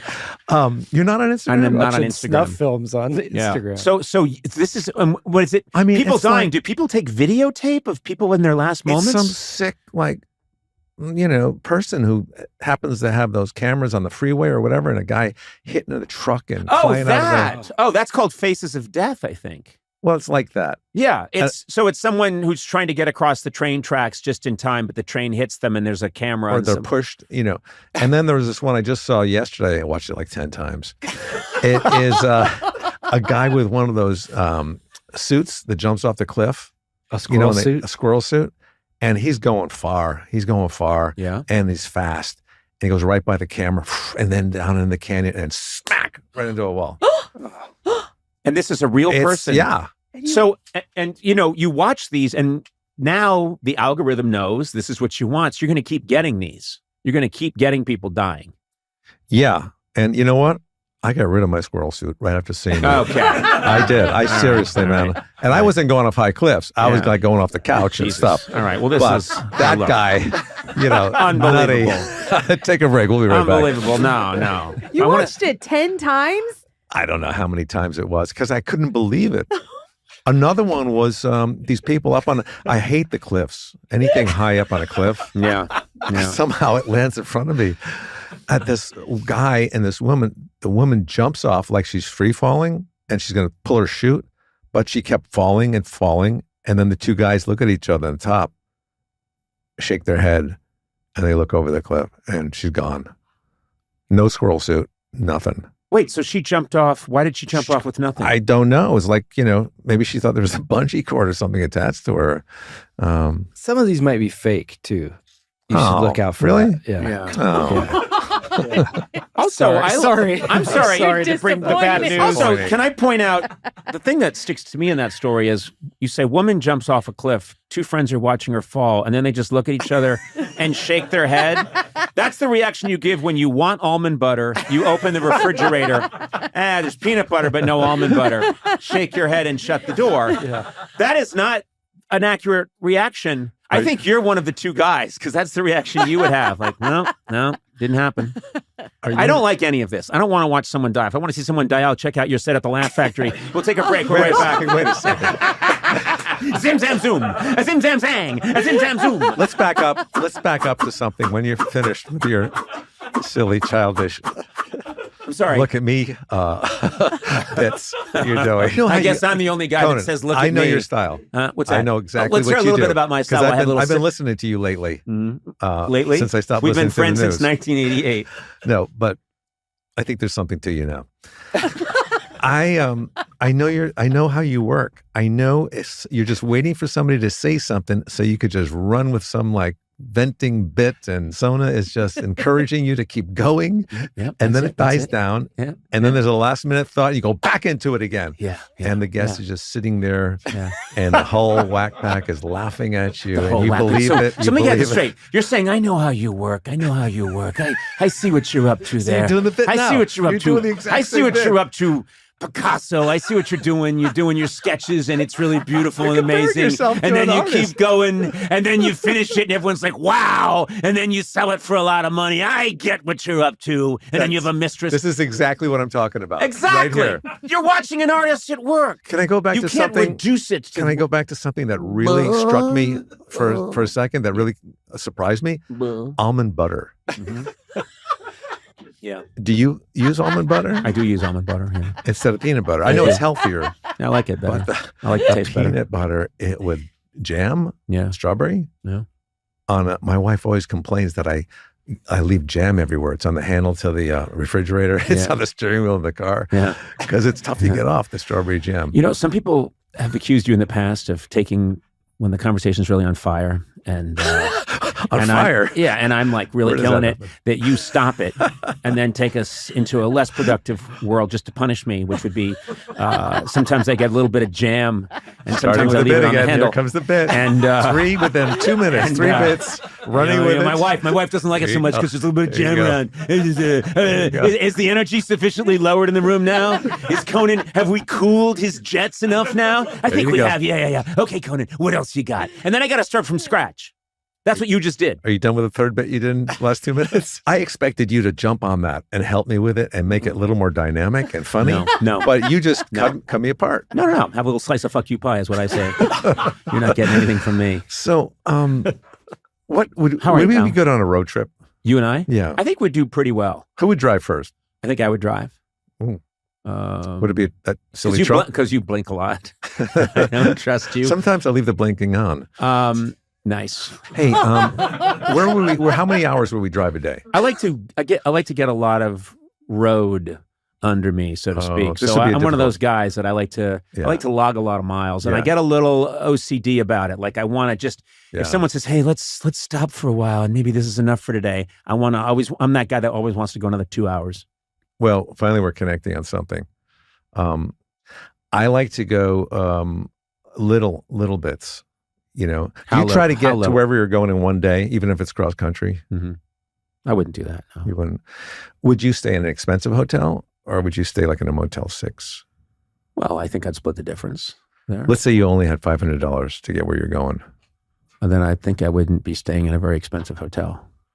See, you're not helping me. I'm giving you an opening. Oh, you know, these are your openings? to be funny. This is these are the gems? Well, everybody would say that the gems, but you apparently are thinking about your last bit that you did. And you're not- Wait, you can't just say, hey, Conan, you like coconuts? Would you ask I me? think coconuts are okay. Here Yeah, we how do you go like to again. open them? Here You like we to go open them with again. like to open them with a. Am I How do you like to Am open I them? right about the way 100%. How do you like to open take a coconut? something and just go and run I'd like with to open it? a coconut. Conan, I don't really know, Kevin. I swear to Sometimes God. I haven't really done it a lot, but I guess I'd use like some kind of a blade or something. Conan, What I'm giving music you, will I'm we giving you listen to? gems here. What are you doing? what music will we listen to in the car? Or your truck, whatever we're taking?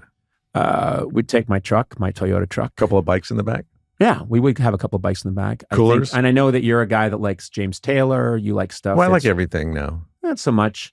You are pretty much locked in the... Brandy Carlisle, she's also in an EP on this movie I just did called "See Me in the Good Light." Mm-hmm. Will be out soon. Late 60s, 70s. I think that's your... I don't think you listen to a lot of modern music. I honestly don't. You're right. No, I don't. I'm honest with you now. I'm being Okay. honest. All right.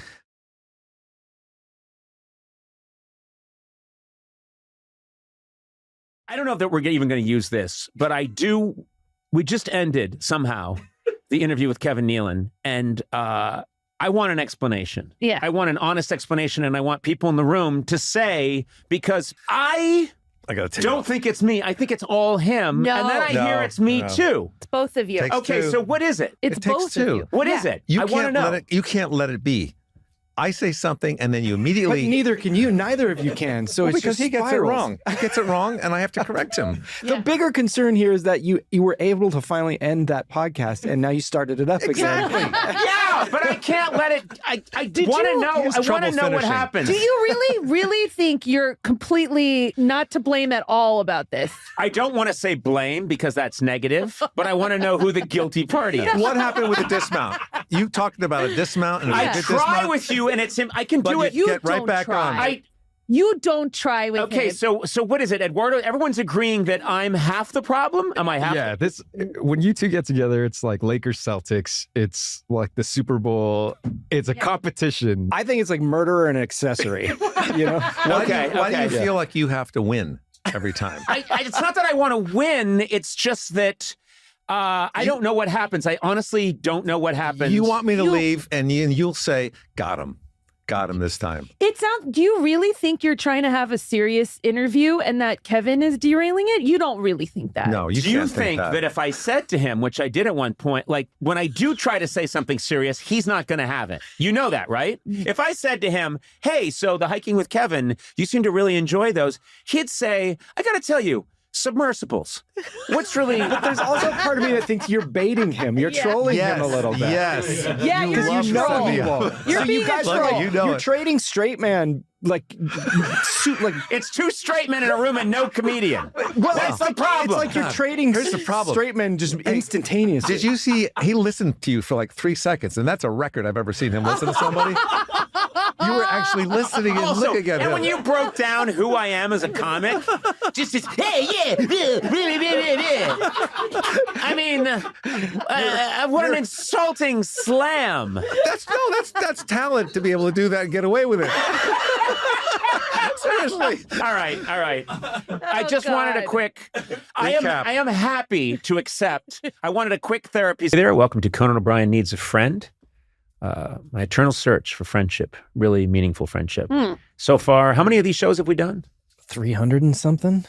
And not one person has agreed to be my friend. This is a journey. It's like Hercules and his labors. Yeah. I'm just out there trying, but I'll keep trying. I'm joined by my, I hope, friends, my Yeah, pals, We're friends. and employees. That's true. Son of Movsesian. You said 300, and I was going to guess like 3,000. No, 350, something like that, right? 350? I was Yeah. way off. Yeah. Okay. And Matt Gourley, how are you? I'm good. Haven't how are seen you guys in a while. We spent a little time apart, and I did miss you guys. I say that with genuine feeling, Good. which is rare for me. That's nice. And I'm curious how everyone's doing. Sona, what you been up to? I fell down the stairs a couple days ago. We're laughing already. Well, you're here, so you weren't killed. No, I wasn't killed. But where? Tell us what happened. It was at my new place, Mhm. and I was coming down the stairs, and I slipped, and so I like slid down the stairs on my butt. Mhm. So it was like a dun dun dun dun dun all the way down, and nobody was around. Like Tack was in the shower, and so it was one of those things where you just kind of are like, "Well, I just fell. Now I have to just get up and continue on with my day." Did it hurt It hurt so bad. on And then the coccyx, the tailbone? Yes, on my tailbone, and it still hurts. Like I'm kind of like moving around a lot on the chair right now because it's like kind of uncomfortable for me. But then Tack came out of the shower and he was like, what was that? It sounded like something really heavy fell. Okay, Tack. Who threw a piano down the stairs? Who threw an Armenian piano down the stairs? Ah, come on. But it was just like, when you fall, it's like, it could be funny if someone else is around, or if other people. You're chilling right now. Yeah. If other people like come and check on you, then it's like, oh, okay, she fell. It's weird, but she's okay. They make it kind of normal. Yes, but when you're by yourself and you're at the end of your fall and you're just kind of in a weird position and you're like, okay, I just have to get up and just keep going. Right. That's life. I know, but That's all of life. And it's ironic because people falling is one of my favorite things. Oh my God. You have shown me over the years as my assistant, long before this podcast, you would say I would hear explosive laughter. I'd be trying to get a show together. I'd hear explosive laughter. I'd go out and you would be watching a bride come out at her happiest moment and then fall into a big bowl of dog shit. And you would be crying. I would too. And then, and you know what it is? It's best when it happens when someone's preening. If there is a difference. If a person just falls, it's not as funny as someone who's dressed up for their big moment and grinning and saying, "Everybody, look at me," and then they trip. Do you know what I mean? And there was a video I bookmarked and would watch over and over again. It was these two men dressed as mascots, so in big costumes, and they were on ice, and they were doing a commercial for, I think, cars or a car dealership. Okay. This is we're gonna have to throw to this. We're gonna find this and throw to it. Wait, hold on.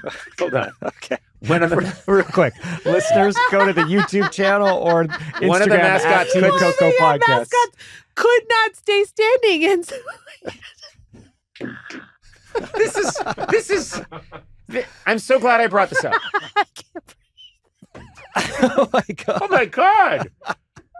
You gotta find it. Throw to the tape. Go to the tape. He's like, he's like walking around and then he just goes down hard. Yeah. Oh my, you've been defeated. Oh my God, you're in vapor lock. You've defeated. I'm actually crying. I can't speak. I think about it. I think like on a regular I think about it more than I think about my kids sometimes. Just this video of this guy, these like, please tell me you found it, of these people on a mascot. This is it. Yeah, this is it. This is it. I've seen it. Oh Okay. my God, Put I'm it up. crying. Put it up. Put it up. I'm gonna cry more. You know what does that for me? Have you ever seen the drunk Ewok on the Today Show at Halloween? That humps their legs and does Michael Jackson dancing. Oh my God, it's incredible. It's incredible. It's like a Halloween display. Oh wait, Yes! There we go. Hold it up. Oh my God. Is this it? Yes. Yeah, it's the There we go. bloopers. The wrong socks. Oh.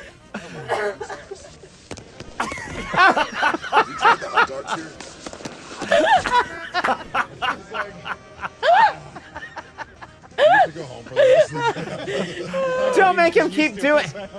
Don't make him keep doing it. He's about to go.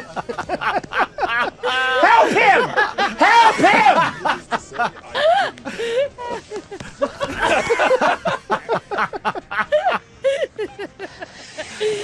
Guys, Viper Mitsubishi is a proud sponsor of Golden Gopher Hockey.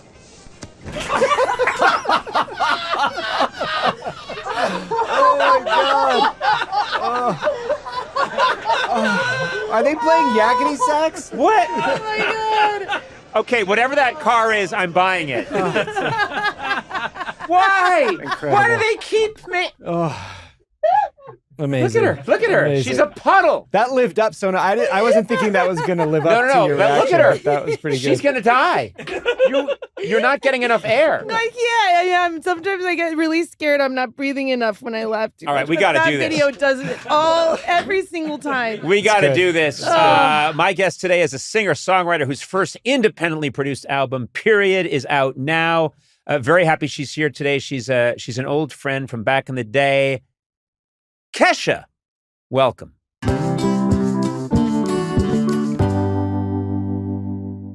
Kesha, first of all, I know it's a podcast. It's an audio medium, but you look, as always, fantastic. And we do have cameras rolling. Anyone, you got to go online. You got to check out, right? How Kesha's dressed. Yes. You look fantastic. Thank you. Which camera do I like? Stand and look. Give it we to? have all these cameras here. Here? You look Here. incredible, as you always do. You're wearing Conan merchandise, and this is... Oh my God! I just Oh put my that together. Lord! And this is what Wow. you will look like if you buy Conan merchandise. Oh, wow. Yeah. It's amazing. Kesha was a 77-year-old man before she put that shirt on and became... I am so glad you're here. You look gorgeous. Thank you. You look fantastic. You are all things Kesha. And I want to start by reminiscing. Let's go. You came on my show in 2010, I believe, when you were blowing up with TikTok, and you kept coming back on my show. I wouldn't leave. You would not leave, but you were such a loyal person. You always came back to the show. You were always great. We had great interviews. We had great moments. You would perform. You were just a trooper and so nice to me. And I wanted to first thank you for that. Oh, You were great. And then I wanted to reminisce about, we're not getting into specifics today about the various shit that you have gone through. We're going to stay clear of all that for all legal reasons and blah, blah, blah. But I was walking along in Venice a bunch of years ago when you were in the midst of some real dark times, and we bump into each other. I hugged you because I just knew that you were going through this bad time. And we had this like nice moment of me asking you how you doing, you talking to me. It was this nice human moment. Of course, you're Kesha. So there's paparazzi. Yeah. I had never seen paparazzi before. They are not interested in Conan O'Brien. So I was like, hey, so that's paparazzi. They avoid you. Yeah, They paparazzi. do not. No. They follow you. A photo of Conan O'Brien is worth less. Even in the digital era, you lose money on a photo of Conan O'Brien. No. But they got this photo, and so I thought, and it circulated, and I thought, gotta first call the wife about hugging Kesha on the street. To confess? To confess Yes. that, yes, Kesha and I have been seeing each other secretly. Yeah. But on a personal level, I'm very happy for you that you have gone through a really bad experience and come out the other side seemingly stronger than ever. Thank and you. looking beautiful and Thank making great you. music. And Mhm. so I just wanted to start with that, like this just big dose of positivity. I love it. And as my old friend, I'm proud of you for hanging in there. Oh my God. This means so much coming from you. You're iconic. And the reason I kept showing up is not because you're iconic, but because you're such a good man. Like you're so kind. And you can just tell in Hollywood, there's everybody. Yeah. And then there's like the especially bad ones, but then there's like sprinkled with especially good ones. Oh. And I just could always tell from the very beginning. I was like, he's an especially, like you're a magical, like light worker. Oh. Like you're just amazing. So that's why I do this. And that's why I show up with I know. guitars in your face on my listen to outfits. this. Look what you brought. You bring me this gorgeous Fender Strat, which is, I love a Fender Strat. I look at this. Yes, I know. We're now a game show. You're like a Price is Right And model. I've never seen Matt. that color with a black pick guard, and it is absolute. How's the action on that, baby? The action is satisfaction. Okay, Oh, all right. you shouldn't have asked him. I know. I regret take it all back. Yeah. That was so nice of you. But You're just a lovely person. But literally, it's because you're such an amazing person. Oh. Like that. We got to take this on the road. I think I should be part of your. I think I should be part of your live show. Let's go. I'm going on tour, baby. Let's I go. know, and it's called the Tits Out Tour. Yeah, you'll have to get your tits out though. Listen, when I let Try these keeping 'em in. when I let these babies out, you were going to see audience attendance plunge when these two Irish cutlets come out. Bring him out, baby. When I'm these- ready. Looks like That's too two little dollops of spam. That is both too poetic and too That on the was nose or awful. something. Oh my God, Irish cutlets. They got to come out. They've never Yummy. seen sunlight, and it is time. Let's go. Come to MSG. I'm headlining Madison Square Garden for the first time in my entire career. Wait, how could that be the first time? I've played there many times. Right. It's the first time I'm headlining. So, like, having gone through the shit I've gone through, Yep. Not fun. Don't need to talk about it. But I will say, I am proud of me too. You should be. I am proud of me. And I'll say something. I want to go back and take people just, this is not news to you, but your story, you've been working at this for a very long time. Oh, yeah. And I think I like to highlight those parts of the story because there are a lot of people that can think attractive woman hits it big. It can just happen. They don't understand the years and years of the songwriting you were doing since you were a kid. Oh, yeah. Your mom, Mm-hmm. a songwriter, Totally. Yeah. wrote for Dolly Parton, Uh-huh. wrote for a bunch of people. Johnny Cash, Merle Haggard. But you guys had hard times, food stamps, not a lot of money, Yeah. struggle. And from an early age, you were writing songs and working on becoming yourself. Yeah. Well, I kind of like got the assignment when I was little. Like, my mom was like, "You're going to be a pop star." And I was like, "I am?" She's like, "Yeah." And I was like, "All right." And so then I was going to go to Columbia. I didn't know that you went to Harvard. Yeah. That's because you're a smarty, a little genius. No, lots of evil, trust me, lots of evil, dumb people go there too. So, I believe you. yeah. I believe you. Every college encompasses all kinds of people. So yeah, there are Fair war enough. criminals there right now that are training to be war criminals. But that aside, and don't worry, I'll make a donation. You were working on, your mom told you you're going to be a pop star and you Yeah. took the assignment seriously. Well, I'm also secretly, people don't know this about me because I, have my butt hanging out and I brush my teeth with a bottle of Jack. These kind of things. So people think I'm like doopy. Mhm. But actually, I was really smart. You're doopy like a fox. I'm doopy like a fox. No, I got like almost perfect SAT scores. My IQ, I forget what it was, but it was impressive. And I was going Before all the Jack Daniels. before all the Jack Daniels got to me. And I was going to go to Columbia and study comparative religion and psychology. Uh-huh. And then instead, I signed a record deal. Yeah. So what was my point? I think the point is, and it does not surprise me, you're saying, it might surprise some people that you're smart. Yeah. There's all kinds of ways of being smart. And it does not surprise me at all that you're really smart. And watching, first of all, the tenacity that you took to your career. I think for your first album, if I'm correct, you wrote like 200 songs. Oh, every album I write like 200 songs. I write many songs. This week, I've probably written like 9 songs. It's insane. Most of them are bad. And that's like how Mhm. some of the hits come out is because I'm like, okay, yesterday I wrote a good song. Today I'm going to write 1 or 2 songs. So let me just write like the worst song. And then all of a sudden, the worst one I can write ends up being the fan favorite. Well, that does not surprise me. There's an old saying that every person who comes out with the great American novel has 15 terrible novels in their desk. Yeah. And the problem is once they write the hit novel, then the publishers quickly want another one. So they go, "Oh, I got them." And it's like, yeah, Totally. there's a reason those didn't go. You have to write. I mean, Lennon and McCartney wrote hundreds and hundreds and hundreds of songs before they get to writing the good stuff. Yeah. And I think a lot of art is good editing. It's For what you take sure. out. Now, this podcast, we don't seem to take much out. Well, it would be 10 seconds long. And we just can't make any money. Yeah, this that isn't way. art, so we know that. That's Um, not true. Humor, to me, is the most impressive kind of art. I'm going to challenge you on that. I think in moments, we hit these really nice high notes, and then there's a lot of Matt going blah blah blah, and Sona going blah blah blah. Why do I sound like that? You have a beautiful high register. Oh. It's funny because you describe yourself as a kid as a seeker, Mhm. and that you tried out different churches. Yeah. You were looking for something. Well, so since I was little, okay, let me back this up. Okay. It's my last lifetime. Mm-hmm.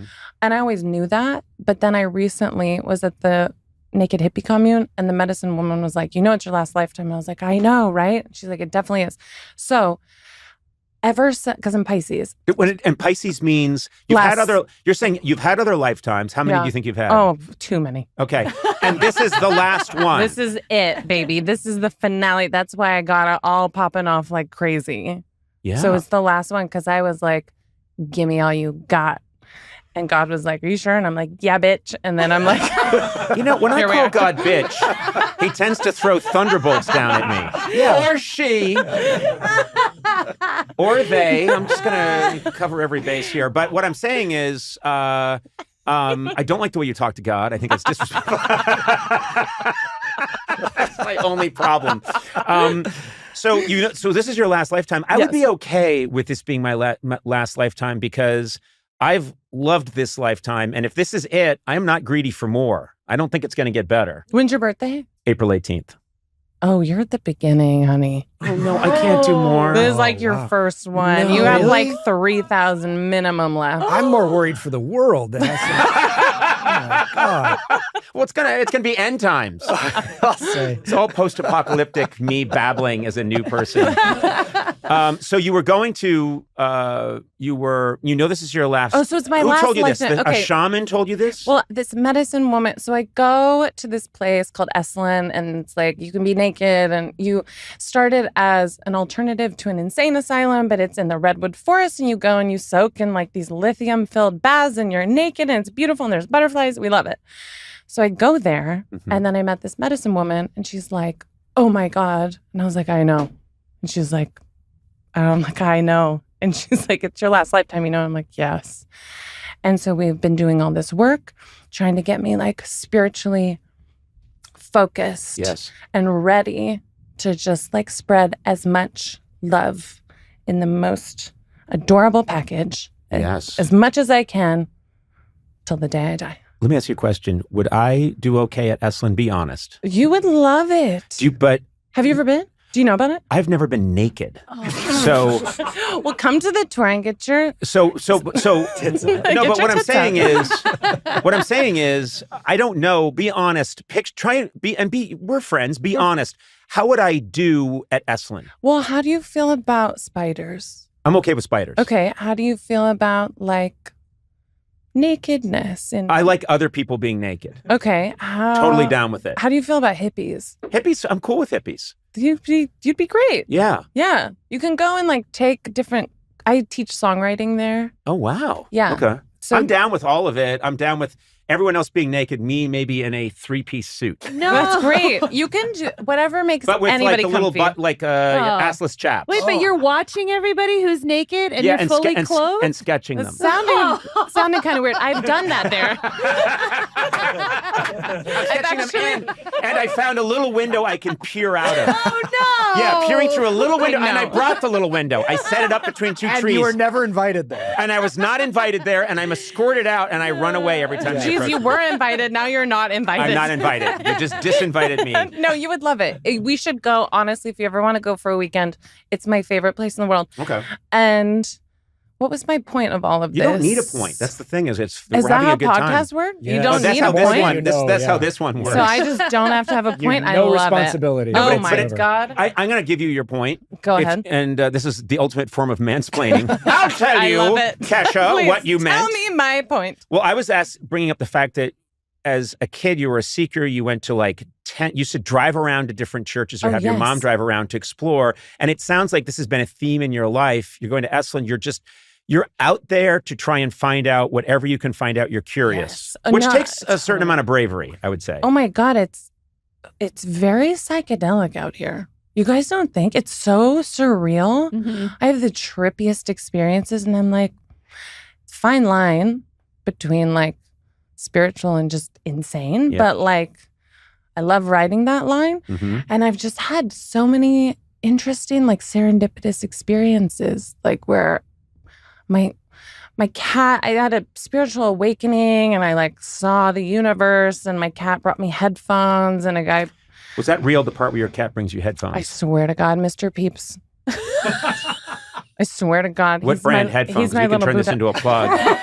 And then Mr. Peeps can make some money. Come on, Peter. Yeah. Let's go. No, so What are we using here? Use Shure headphones. It was this giant Shure headphones. My cat brought me those. Yeah. Sure. Cat approved. That's Mr. Peeps. They're really good. Mr. Peeps just made $40,000. He does that. He's great.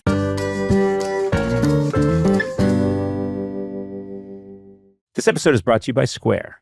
Your favorite neighborhood spots run on Square. Did you know Square can help you turn your small business idea into a huge success? Even that genius idea for moving with monkeys, the pop-up workout class taught by, yes, real monkeys. What? Just reading the copy here, people. Square isn't just a point of sale for local businesses anymore. What began as a little white card reader is now a behind-the-scenes powerhouse, helping you manage finances, schedule your team, and cover cash flow gaps when they come up. I have to say I love Square, and sometimes I've thought, why don't I just have one? It'd be cool. No, why would you want to? Yes, that's a great idea. I forgot we were doing an ad for it. Yeah. I think that's a fantastic idea. Now you're playing the game. With Square, you could keep things at moving with monkeys. They're really sticking with this idea. With Square, keep things at moving with monkeys running smoothly, even if one of your instructors won't stop flinging bananas at the clients. Oh, boy. Go to square.com/go/Conan to learn more. That's SQUARE. Yeah, I spelled square.com/GO/Conan. Square. Meet you there.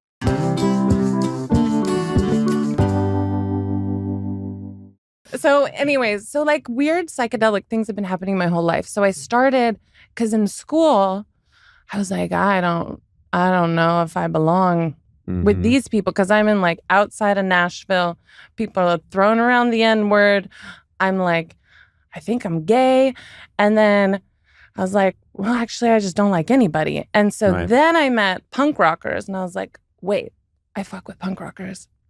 Because they're like, don't give a fuck, but they stand in their integrity, but like in a very offensive way. Yeah. It's kind of fun. And so I was like, in your face. Yeah, that's the essence of punk rock, is lean into it, in your face. This is happening. Yeah, but like at the heart of it, there's a lot of integrity. Yeah. There's just mixed with rage and like, I don't give a fuck how this reads to you, but like, it is what it is. And I loved that. Like Iggy Pop was a guiding light for me. So I'm in like middle school. I'm like, Mom, will you drive me from one super church to the other one? And my first kiss outside of a super church. And I was like, I have always been fascinated with what makes people do what they're doing, like survive. Like, what do you believe in? What are we doing? What are we doing here? And who are you going to listen to about how to do it and like why? So that was always my fascination. Even with becoming a pop star, like I always thought Mick Jagger was very similar to like the preachers I would see at the church. Yeah. Like, there's a similarity there. He's a good front man. Yeah. You know, Mick Jagger, probably the greatest front man of all time. A good front man is serving the same purpose as a preacher. Yeah. It's this tireless energy, and then they have to project hardcore belief in what they're doing. Totally. And you can't let that, that's why it's easier to be Bill Wyman, the bass player in the Stones, formerly bass player. But like, you can kind of hang back and have a bad day. But if you're Mick Jagger, you can never have a bad day. You can't doubt. You can't have a doubt in your damn body about what you're doing. And like that faith, I'm like, shit, I want that faith in something. That's wild. So I always was like really fascinated to that energy. And did you know you could get up on a stage, or that you belonged up on a stage even as a kid? No, I was like the person that everyone's like, you're too weird to even like sit near. Like, you're just so weird. And so, no, I didn't want to be on the stage. I was like, I'm just going to go make out with some dude. Right. That has been my motto my whole life. Wow. Fuck you guys. I'm going to go make out with some hot dude. this was your religion in a way. Honestly, dead ass. Yeah. I dabbled in that a little bit. Too. Sona worked with me for quite a while. During the period of time when you were coming on the show and everything, Sona was making out with some dude up in my office. Good She was supposed to be filing. Who's done the filing lately? It was my religion. Yeah, it was your religion. Yeah, so I love that. That's there's a song in there. Go on. You got to cut her in. no, it's fine. It's interesting to me that, and I didn't realize that you were doing backup vocals for a while before you hit it on your own. And that's a very interesting role, I would think, and very educational. Totally. Because you're around Miley Cyrus, Ariana Grande, and you're watching them do it, and you're doing this, providing this very technical assistance to them as and helping them out. But you're kind of watching from the side, but seeing how it's done. Totally. And like absorbing it all. Like I've worked with all different kinds of people in the business, but one of the greats is Rick Rubin. Yep. And like just seeing how he's done it alongside of how someone like Ariana does it, alongside of, I wrote a song for Britney. Mm-hmm. Like just kind of like taking these notes. And that's why I teach songwriting, is because I'm like, I've been around some of the most incredible like artists of our generation, not let alone myself, right? So exactly. Very cunty. This is only going to be the podcast that's used that word the third most. That's right. Right? There's been two others that are still ahead of you. But so you have to figure it out. I like watching people in flow. That's why you wanted to know why I brought you a guitar, is because I love watching people in flow. I love seeing people in their creative. And like anything can be creative, right? Like the way I got dressed today, it's creative. Yes. You took a Conan t-shirt and you took it to the next level. That's what I do. I've never been attracted to myself. But now I am. Wait a minute, that's not true. Promoting self-love in here too. We love that. You're not attracted to Kesha. You're attracted to yourself. Kesha is making the t-shirt with me on it attractive. Okay, I'm suddenly attracted to you as well. Yeah. So let's talk about this, because you put in the time, you work. Then I meet you when TikTok hits, and it's a phenomenon. Yeah. And you have described the feeling that so many people wish and pray for this day. And when it happens, though, it's kind of mind-altering, because you had been playing in front of, I just played a show and there were a couple hundred people there. And then overnight... Dude, it was not. Don't you call me dude. I almost called you. I'm an admiral in the Navy. You call me Admiral O'Brien. I'm an admiral in the Kesha Navy. I stopped myself from saying bitch. No, okay. No, bitch is okay. Okay. This admiral's okay with but bitch. Not to God. Okay. So the shows I was playing before that were like 10 people, and the one guy at the bar was asleep. So does he count? I don't know.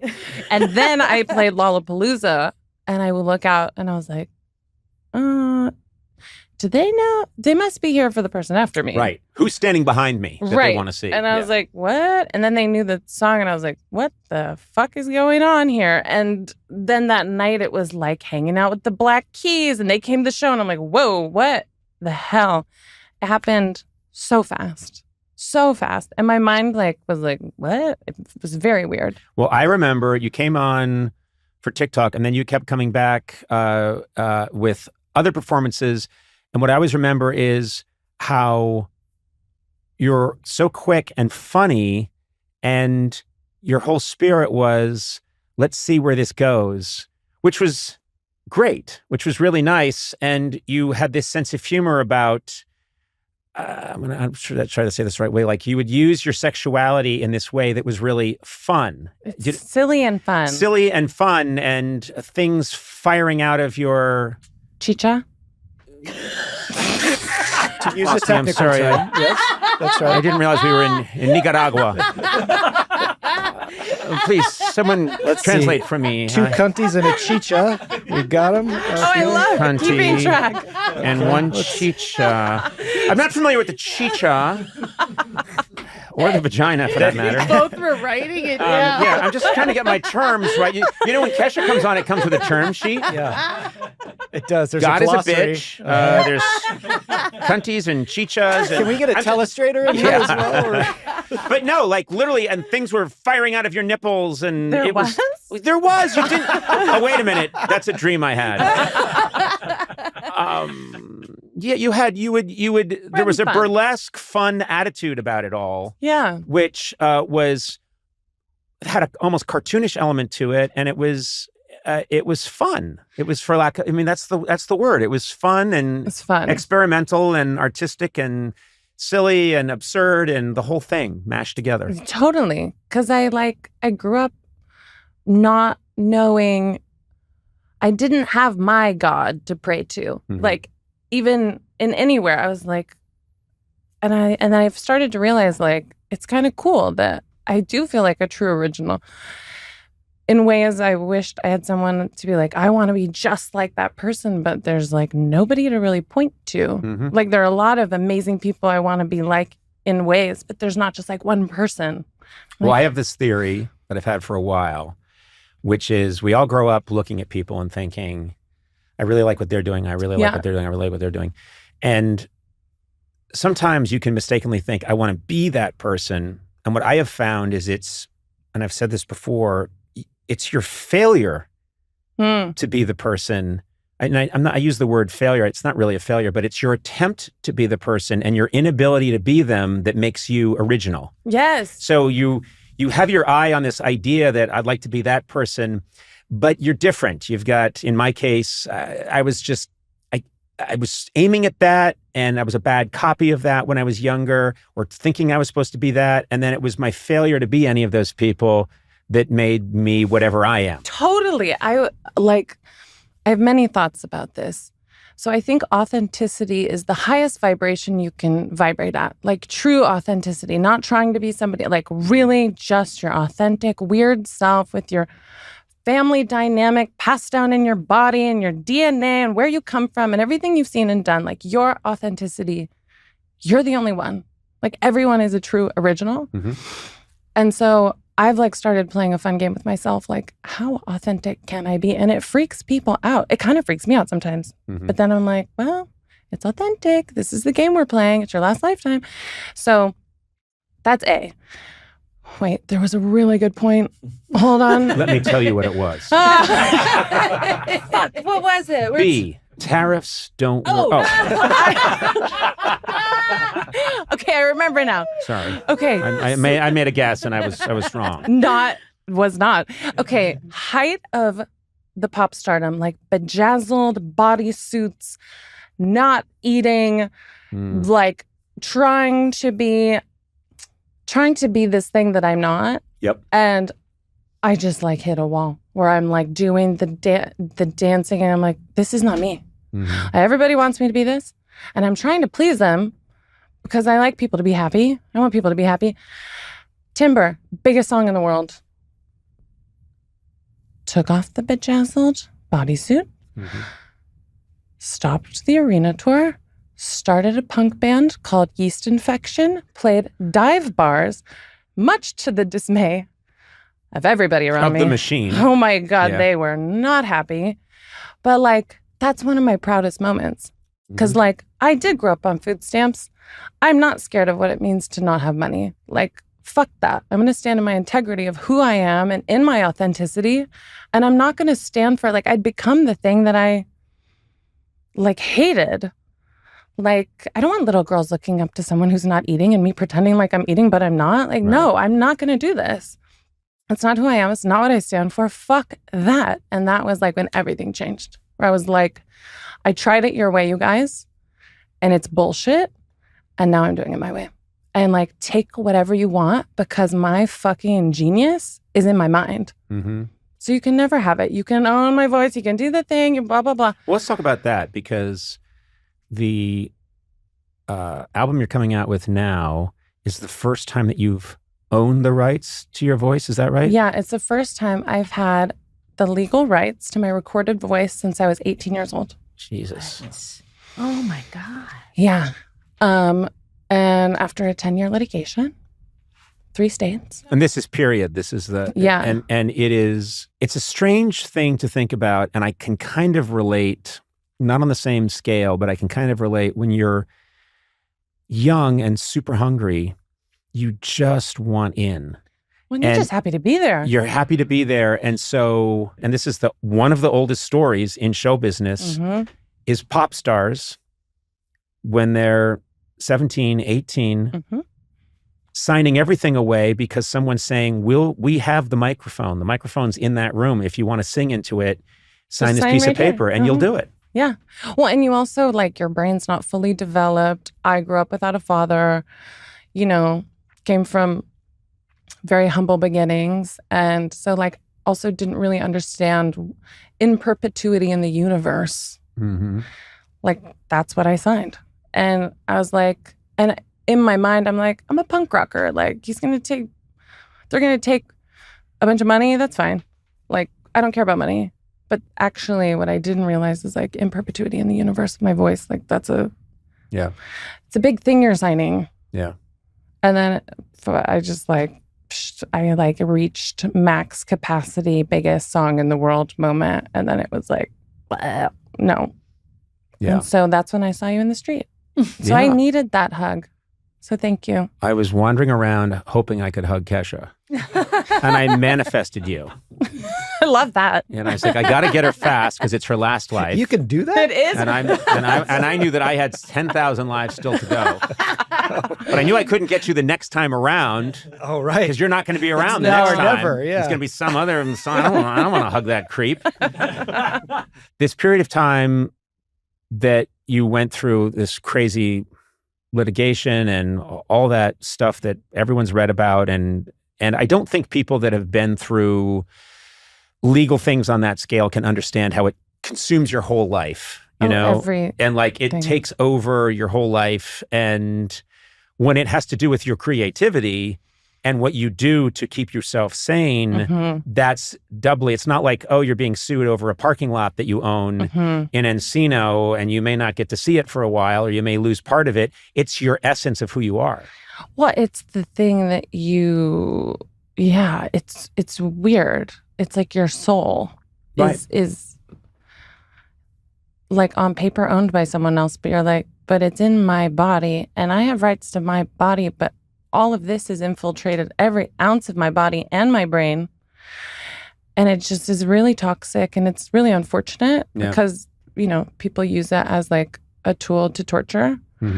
And it works. Like it was really, really hard. And I just remember getting more and more scared and paranoid because like the fuckery, but then also like how long it went on. And that was by design. Yeah. And, you know, I remember being told that by the time I got out of this situation, I would be old and I would be broke and I would be irrelevant. So every single time that I do anything that connects, it hits like on a level people will never understand. Right. And so like, it's a sweet revenge. Oh, it's also just like, it's not true. Like, I'm not old, God damn it. And the legal bills, but I'm not irrelevant. And so that it's like, it's nice to have people that believe in you. And like, so I appreciate you. And I always have from the beginning, like our relationship from the beginning. It's so funny that because I feel like we're in tune in some crazy way because you bring this guitar and you talk about flow state. That is the way I chill is before you showed up, I was upstairs with an Epiphone Casino strapped on, just doing scales and noodling and doing little riffs because that's how I kind of turn off the noise. I've found that if my hands are busy, the noise goes away. And if I'm doing scales or if I'm doing, it's just everything calms down a little bit. Yes, this is what the Real Housewives of Beverly Hills does to me. I'm dead ass right now. I don't know why, but it scratches that part of my brain. But you know, I completely relate to that. And I've said this before, but for my wife, it is below deck. She likes her some below deck. And there are times where she's so smart and she's so, you know, hyper literate and hyper competent. And then there are times where I'll just find her in a room and she's like got Cheeto dust on her face and she's just watched like 15 down under below decks in a row. And you're like, are you I'm okay? like, are you all right? And she's like, who are you? I'm like, I'm your husband of 23 years. You've never seen me naked, but I really am. And so, I mean, but that is, I understand that. We all need that. Well, I think because creativity has become like, it became my job. And then it became like, I have to fight for this, like so fucking hard. I need like 30 minutes one time a week to watch some ladies yell about their Birkins, okay?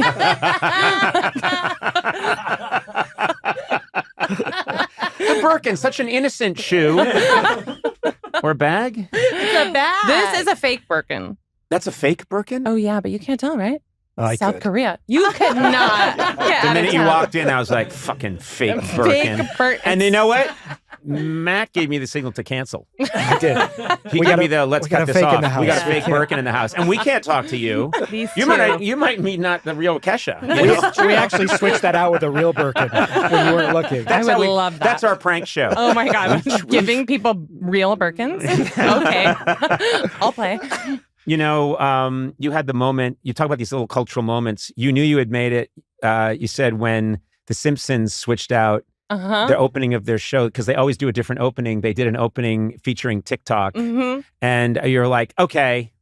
It's like, fine. Got it. I guess this is on. And I was like, and then it was like wild style. It was just like wild style. My life's been wild style. Wild style. It's just the only way I can describe it. So are you willing to have like a boring day which I know you mentioned you want to watch your Beverly Hills Housewives. Yeah, that's But do you ever take a day and just, I don't know, make some pasta, Cake. a cake, bake a cake, paint a wall, just, do some electrical repair on a lawnmower. To be honest, no, this is like kind of a problem. I have no chill. I have a tattoo that says chill. It's a lie.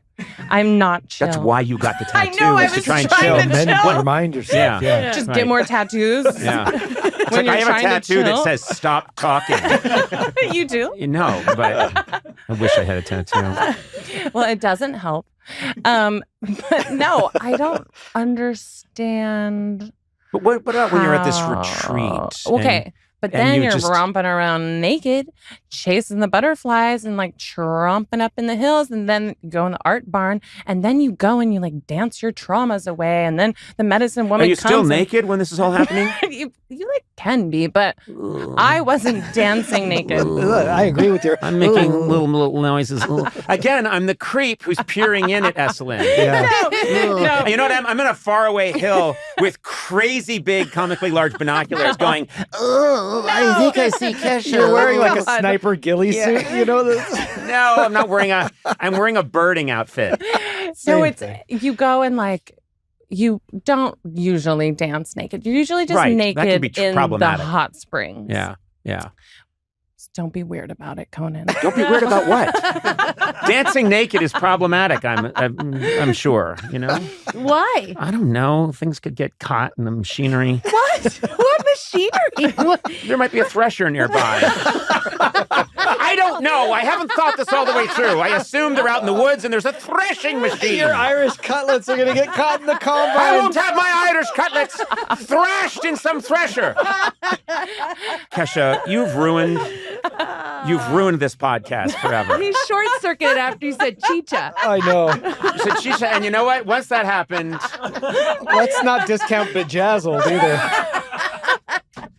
are we writing these down? What do we Yeah, have now? we've got two cunties. Well, I guess two chichas now for counting that one. Writing it down. One Irish cutlets and one Bejazzled. Count it. And you're both writing And guess it what? down. I'm going to keep these on clipboards. Yeah. Because I love having this. I love consulting a clipboard. Hold on a second. That's one bejazzled, two Irish cutlets, a cunty. You compared your nipples to spam. I want Trust to me. write that one down. Well, if you saw them, you'd notice what I'm talking about. Let's just say the freckle is not the most erotic symbol. You have had, I'm telling you, you're a very spiritual person. What's this segue going to be? Let's go! Do it! Get it! There's no kind of party like a cashew party. Goes a cashew party. Don't stop. Okay. Listen, I want control of this. It's my job as the admiral of this podcast to get it under control. And Kesha has ruined everything. You are always fun. Always fun this month. 100%. That's why, you know, what happened was I was doing something at South by Southwest, and someone came up to me and said, Kesha's here and wishes to speak to you. And I hadn't run into you since I think I saw you on the street. And I said, I would love to see Kesha. And then 5 minutes later, you walked in and we had this nice reunion. And I said, you've got to come on the podcast, please. And here we are. And it's Well a done. mess. It's a mess. That is what I No, do. it is. It is. Should be. It is exactly what it should be. You are a magical spirit from another land. Let's take a spiritual journey together. Tell me. Let's go. You're a very spiritual person, and you say you've had spiritual encounters. Do you believe in ghosts? I'm not a ghost person. Are you fucking kidding me right now? Well, I don't know about ghosts. Okay, I believe there are energies and spirits, but I don't know about a ghost. Would you ever go ghost hunting? Yeah, I go ghost hunting. Okay, so I did a TV show on Disney Plus called Conjuring Kesha, where I went ghost hunting, looking for aliens, looking for Bigfoot. Mm-hmm. T is some shit happened. Didn't do a season 2. So on my tour this summer, on the days off, I'm doing it myself. See, this is how you relax. It's not making a cake. Dude, that is your chill. That's your relax. chill. Your chill is looking for Bigfoot and Fuck yeah. what about Loch Ness Monster? Fuck yeah. Chupacabra. But I don't know what that is. Okay. But fuck yeah too. It's an Israeli appetizer. But like, yes, that is how I relax. Ghosts, though, specifically. Yes. Ones who have passed on, you think are still visiting us. 100%. Okay, so I'm filming a show. I am the exec producer, filming the cameraman. I forget what the camera's called, where it's like infrared, where you can see body heat. Eduardo, what is that called? Like, I asked Eduardo. Oh, sorry. I defer to Matt. God damn it, you're And good. I'll have you see my previous answer. A thermal? I think, isn't it a thermal camera like Predator? Just like that. Yeah. Okay, so I'm filming him. He's filming me. Day 2, Haunted Insane Asylum. They're with Big Frida, Chip Coffee. We're bored. It's like 4 a.m. And they're like, start like basically talking shit to the demons. I'm like, all right, where are you at? Like, you're not even here. Just like. Right. Condescend to the demons, insult the demons, which would bring a demon forth, I would think. And it did. And so then on camera, holding the camera, watch this thing like crawl up Jake and crawl into the ceiling. And it happened so fast that I was like, Jake, there's a thing. And then that's how fast, right? Mhm. Filming it. Exact same time, he like throws down a red camera, really expensive camera. Is like, oh my God, there's something crawling on me. Pulls his shirt up, and there's 3 scratch marks down his spine. And Chip Coffee comes over and throws holy water on it, and then it heals. And I'm like, what the fuck is this? Who's Chip Coffee? That's the coolest name I've ever heard. And why isn't he a private detective? He might be. The name's Coffee, Chip Coffee. Well, okay, that's stunning. Do you have all that on camera? Yes. And nobody cares. That's the craziest part. Cares. And I'm like, nobody cares about these ghosts I found. You're welcome. But I found so many. Do you get creeped out in a graveyard? Or are you kind of happy there? No, I'm so happy. Yeah. Because I'm like almost there. Well, you know what? Oh my God. Kesha, no, you're not. No, you're not. Trust me, I'm getting to the boneyard long before you. I'll tell you, and I'll come back and I'll tell you how it is. Kesha, it's me, it's Conan. No, please. I'm in the afterlife and I'm still not naked. All the other ghosts are letting things flop around. Wait, how would you haunt? How would I haunt? Irritating. I wouldn't scare Irritating? people, but I'm going to pass on. And Gourley and Sona are youngsters. They're going to be happily living their lives. And I'm going to just be like, oh, hey, what's going on? You're going to be Oh. doing bits. Doing Yes. bits. Yeah. I'm going to be doing bits and coming back and saying, wouldn't it be funny if, yeah, and you will get an exorcist, Yeah. but nothing scary will happen. There'll be no cone vomiting or head spinning. I'll put my hair up in a bun and it'll just get knocked out immediately. Whenever her hair's in a Yeah. bun, I knock it loose. Oh, that's a good one. Yeah. It's That's a a good lot one. of like, yeah. When you'll you're do that. I'll do that. Or Gourley, I'll scratch your favorite. He loves to listen to old Kay Kaiser tunes on his 45 player. I don't I've got even know who that spurs is. that I jingle don't when they know. jingle. pet me. I don't know. He loves he just puts on old records and he wears a seersucker suit. Oh my God, so cute. Yeah. Yeah, I do this. And I'll be scratching. All your records will be scratched. I and you go know to what flea happened? markets and I'm in a ukulele too? club. And Yeah, same. Cute. I'm assigning him a personality over time, and soon it will it's the first become his time I've ever been personality. happy Yeah, about it's it. just little things. Like he'll take things that you have like organized and he'll move them around just a little bit, so Yeah. it'll infuriate Make you you. crazy. Yeah. Has that ever happened? But the thing is, the first person I'm going to go to is Kesha. You better. That's like, yeah, I'm going to go to you first. You fucking better. Hey, man, Jesus. And I'd be like, I like when you wear my merchandise. It looks so sexy. And I can monetize it. You're like, what a weird ghost. You're going to, I'll be the first. I'll be a ghost that has a restraining order. Kesha, 55 feet. Oh, fuck. Well, I got to talk about this. You're going out on tour. It's the Tits Out tour, and I have got to join you on stage, and I got to let these cutlets breathe. Yes. Let them out, baby. Are you enjoying the live performing now? I bet I have a prediction that you're enjoying it now, maybe more than ever, because you've been through everything. I'm enjoying everything better now. It's weird when you sign away the rights to the one thing you do and have dedicated your life to in perpetuity in the universe, and then you get it back. Mm-hmm. Fucking everything is different. I feel like I'm living in hypercolor. I feel like I'm also healing in front of the world at the same time, which is messy. Mm-hmm. But I just had to make a conscious choice. What do I believe? I believe in being authentic. I believe it's my last lifetime. I really do believe it. Mm-hmm. And so fuck it. Let's go. And now everything is so much more fun. Listening to, I couldn't even listen to music for a long time. I have not listened to some songs that were particularly unpleasant for me. Yep. And I last week, you would hate this, but I was dancing around my room naked, No. sobbing. I like it when you do it. Okay, just not you. Okay, got it. I just am there just as a sketch artist. But just crying, being these are my children. Mm-hmm. I've turned my back on my children and I love them and I want to play them and the fans want to hear them and I can't wait to see my fans and I'm free. There was just a period of time when I felt so forgotten by the world. Mm-hmm. 10 years is a long time. And I was also signed to the people that were suing me. Mm-hmm. And so by year 9, I was I feel so fucking nobody cares. Yeah. And it was so isolating and so depressing. And then I get a phone call. Everything looks the same. Ring, ring. In 3 months' time, you will be free. Mm-hmm. And I'm everything just flipped in that minute. In that moment, I wrote 200 songs over the course of the next couple of months.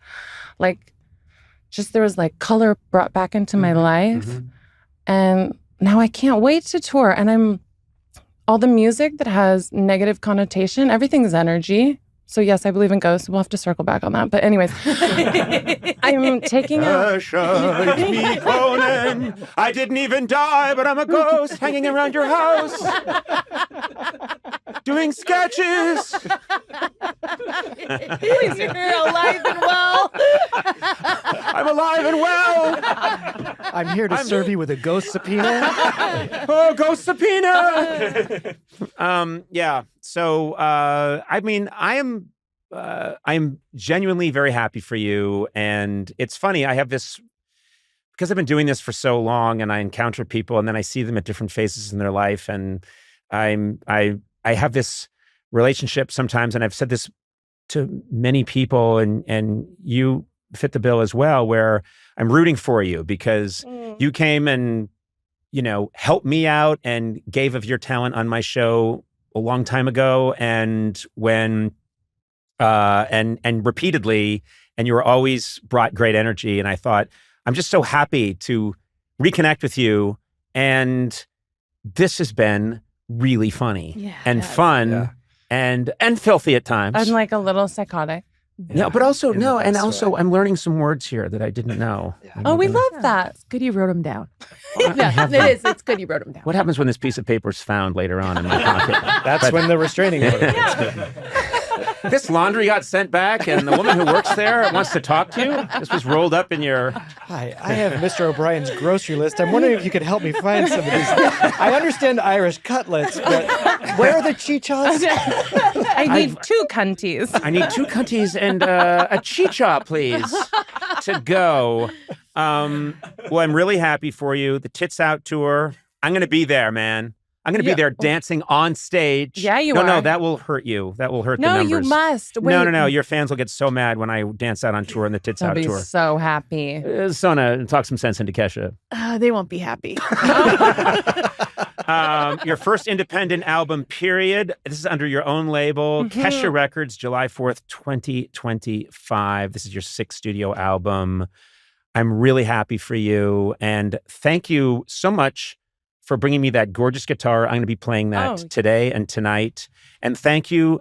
Conan merch has never looked cooler. Oh, we'll have to take some hot pics and drop it on the gram. Yes. I wish I knew what the gram was. I got you. It being dropped on a graham cracker. Kesha wants a photo on a graham cracker. Idiot! I know what the gram is, he said, lying. Kesha, thank you so much for being here and for bringing your cool spirit.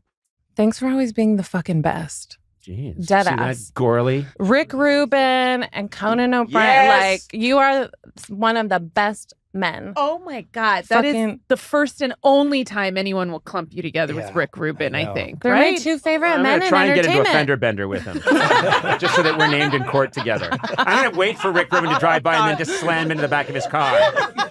Conan O'Brien struck Rick Rubin. See, Sona, twice! He was driving his Nissan Sentra when he was hit from behind by Conan O'Brien. All right, bless you, Kesha. Go forward and do great works. Let's party.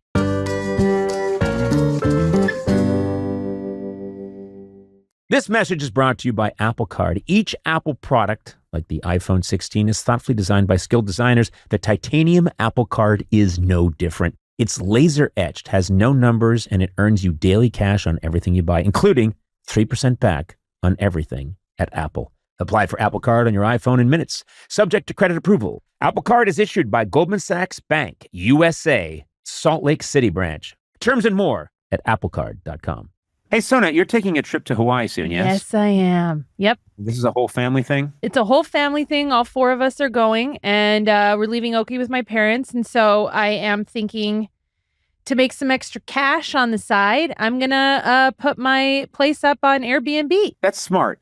I'll tell you why. Why just let your place, which is very nice, sit there? Yeah. I think you Airbnb it while you're out of town. Yep. And then you make some money to buy, your husband Tack, some cool Hawaiian shirts and stuff. Yeah, you know? he loves Hawaiian shirts. Good looking guy in a Hawaiian shirt. Yeah. Anyway, it's so smart. If you host while you're away, you're basically offsetting some of the cost of your own vacation lodging. It's the circle of life, if you think about it. That's true. Hosting is a unique way to save money while you're traveling, and it's super easy. Here's the thing. Your home might be worth more than you think it is. Find out how much at airbnb.com/host. Do this, Sona. I really want to see Tack wearing a lot of new Hawaiian shirts when you guys get back, and I want it to be cash you made from Airbnb. Okay.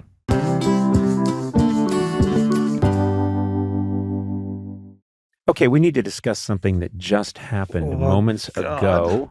And this has never happened before on the podcast in 5 years.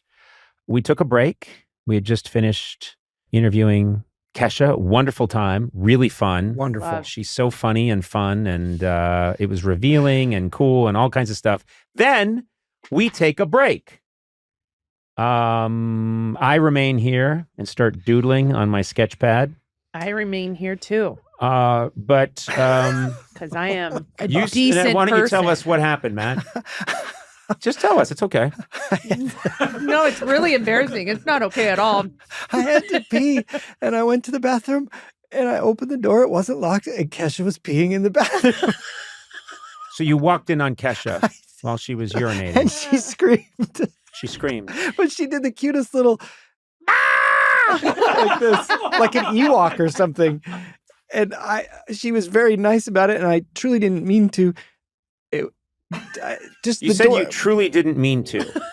But I would like to point out that just as you got up from the table, you looked at me and you said, "Time to watch Kesha P," and stormed out of the room. And I said, "No, no, you did not say that." And this is for the court records. You did not say such a thing. Can I say something? Mhm. The door was closed, and you didn't think about Yes. knocking. Here's the thing. The door was not locked, and there are 2 doors in that restroom. There's the door, and immediately to the left, there's another door. So anytime I've ever used that restroom, it's always locked if it's being occupied. So I wasn't used to it.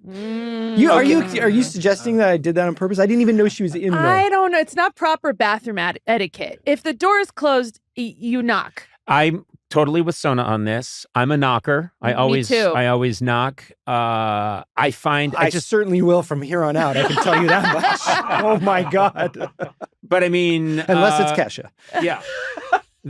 We heard shrieking. Yeah.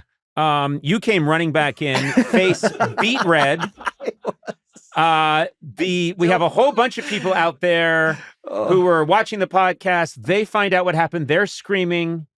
I mean, it really did sound like a house of murder. Yeah. It did. Well, and also I have to admit, because I think it's a very awkward situation for everybody. You came in here like, I just walked in on Kesha, and then you could have ignored it, but you went out there and you apologized, Well, I thought which that was was the nice. right thing to do. No, I think it's nice, but it also, I don't know, does that make somebody more uncomfortable or more embarrassed? Can I also explain one other thing? I was right on the heels of Eduardo saying, let me just go pee really quickly. I didn't know which one he was in. I thought because this one was unlocked, he was not Maybe in he was the- trying to come look at Yeah, maybe. In his Oh. defense, he was trying to watch Eduardo right. urinate That's Uh-huh. right. and accidentally walked in on Sexy Kesha.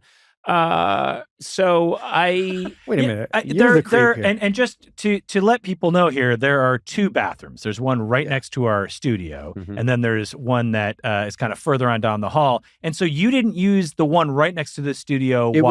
was used. Okay. It was in. It was. How did you know it was occupied. used? Because the door was shut? I thought. Yeah. Why didn't you walk Here's in why. on that one? Because Why I didn't thought Eduardo went into that one, and I thought no one else is in this other one because I knew he went into that one. I don't thought it know. was There's a lot of open. assumptions a here. lot of assumptions here. There's And also can a I say bathroom on something the else? first floor. The second bathroom is labeled Pop Star. And the first bathroom is labeled Peons that work here at the show. That's an unfortunate pun. Yeah, it is. And no pun intended. And then my bathroom is called Comedic Icon. And that's on the top floor. I just want to refresh us to the interview prior to this, where you spent a good 5 minutes talking about how you wanted to dress like a urinal and have women pee on you. So No. No, that's okay. And he I talked did about not. perving on Kesha while she was at the Excellent. That's right. No. First of all, this whole thing about me dressing as a urinal wouldn't work on women. That's a flawed concept. So I know you're lying. Oh, then I know it's you're okay. lying. Oh, I'll dress as a urinal and then trap women. Slight flaw with your plan there, Gourley, that Oh you're my trying to God. assign to me. Clearly, you've thought this out, and I've found your sketches, and I've seen what you've done. Anyway, I want to assure all of our guests that from now on, Matt Gourley is going to knock. Yes, agreed. And a good idea maybe to lock the bathroom door when Gourley's on the property. When the Mad Mad Peeper's here, let's lock things up. You know? Can I ask a question? So, we are on the second floor. Conan, your office and your own personal bathroom is on the third It's floor. not my personal bathroom because I share it with Adam Sachs, Jeff Ross, and anyone else who wants to go up there. And Well, use that's my question is, should we, so this doesn't happen again, should we assign Gourley a bathroom? This is the only bathroom you're allowed what are to you use. doing? I'm not Oh, like you know a what we sex should- offender. Yeah, You know what we should do? I'm just saying. Well, first of we all, want to learn from our you know what? mistakes. We should learn from our mistakes. First of all, I think Gourley should wear an ankle bracelet for a year.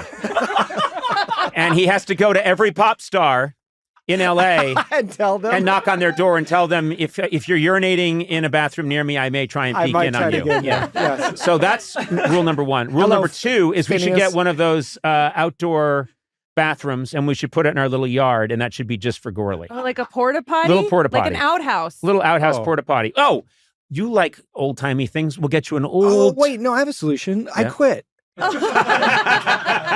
Okay? Hey, A little this is a win-win-win. a little did it. gorla potty. A gorla potty. We did it. Listen, you can write up rap all you want on a piece of paper. Rap But now. you just wrote rap now. Oh my God. Listen, it was an accident. Accidents happen. And I will say, if you're gonna walk in on someone, I feel like Kesha's a good She was person to cool walk about in it. on because She's she's so cool cool. about She it. laughed She's about it. very very cool. yeah, I very walked in open. 4 times on Al Pacino. Yeah. And he was like, get the hell out of here. What are you doing? Going away. It's the 4th. Hey, he said, I understand 1 time.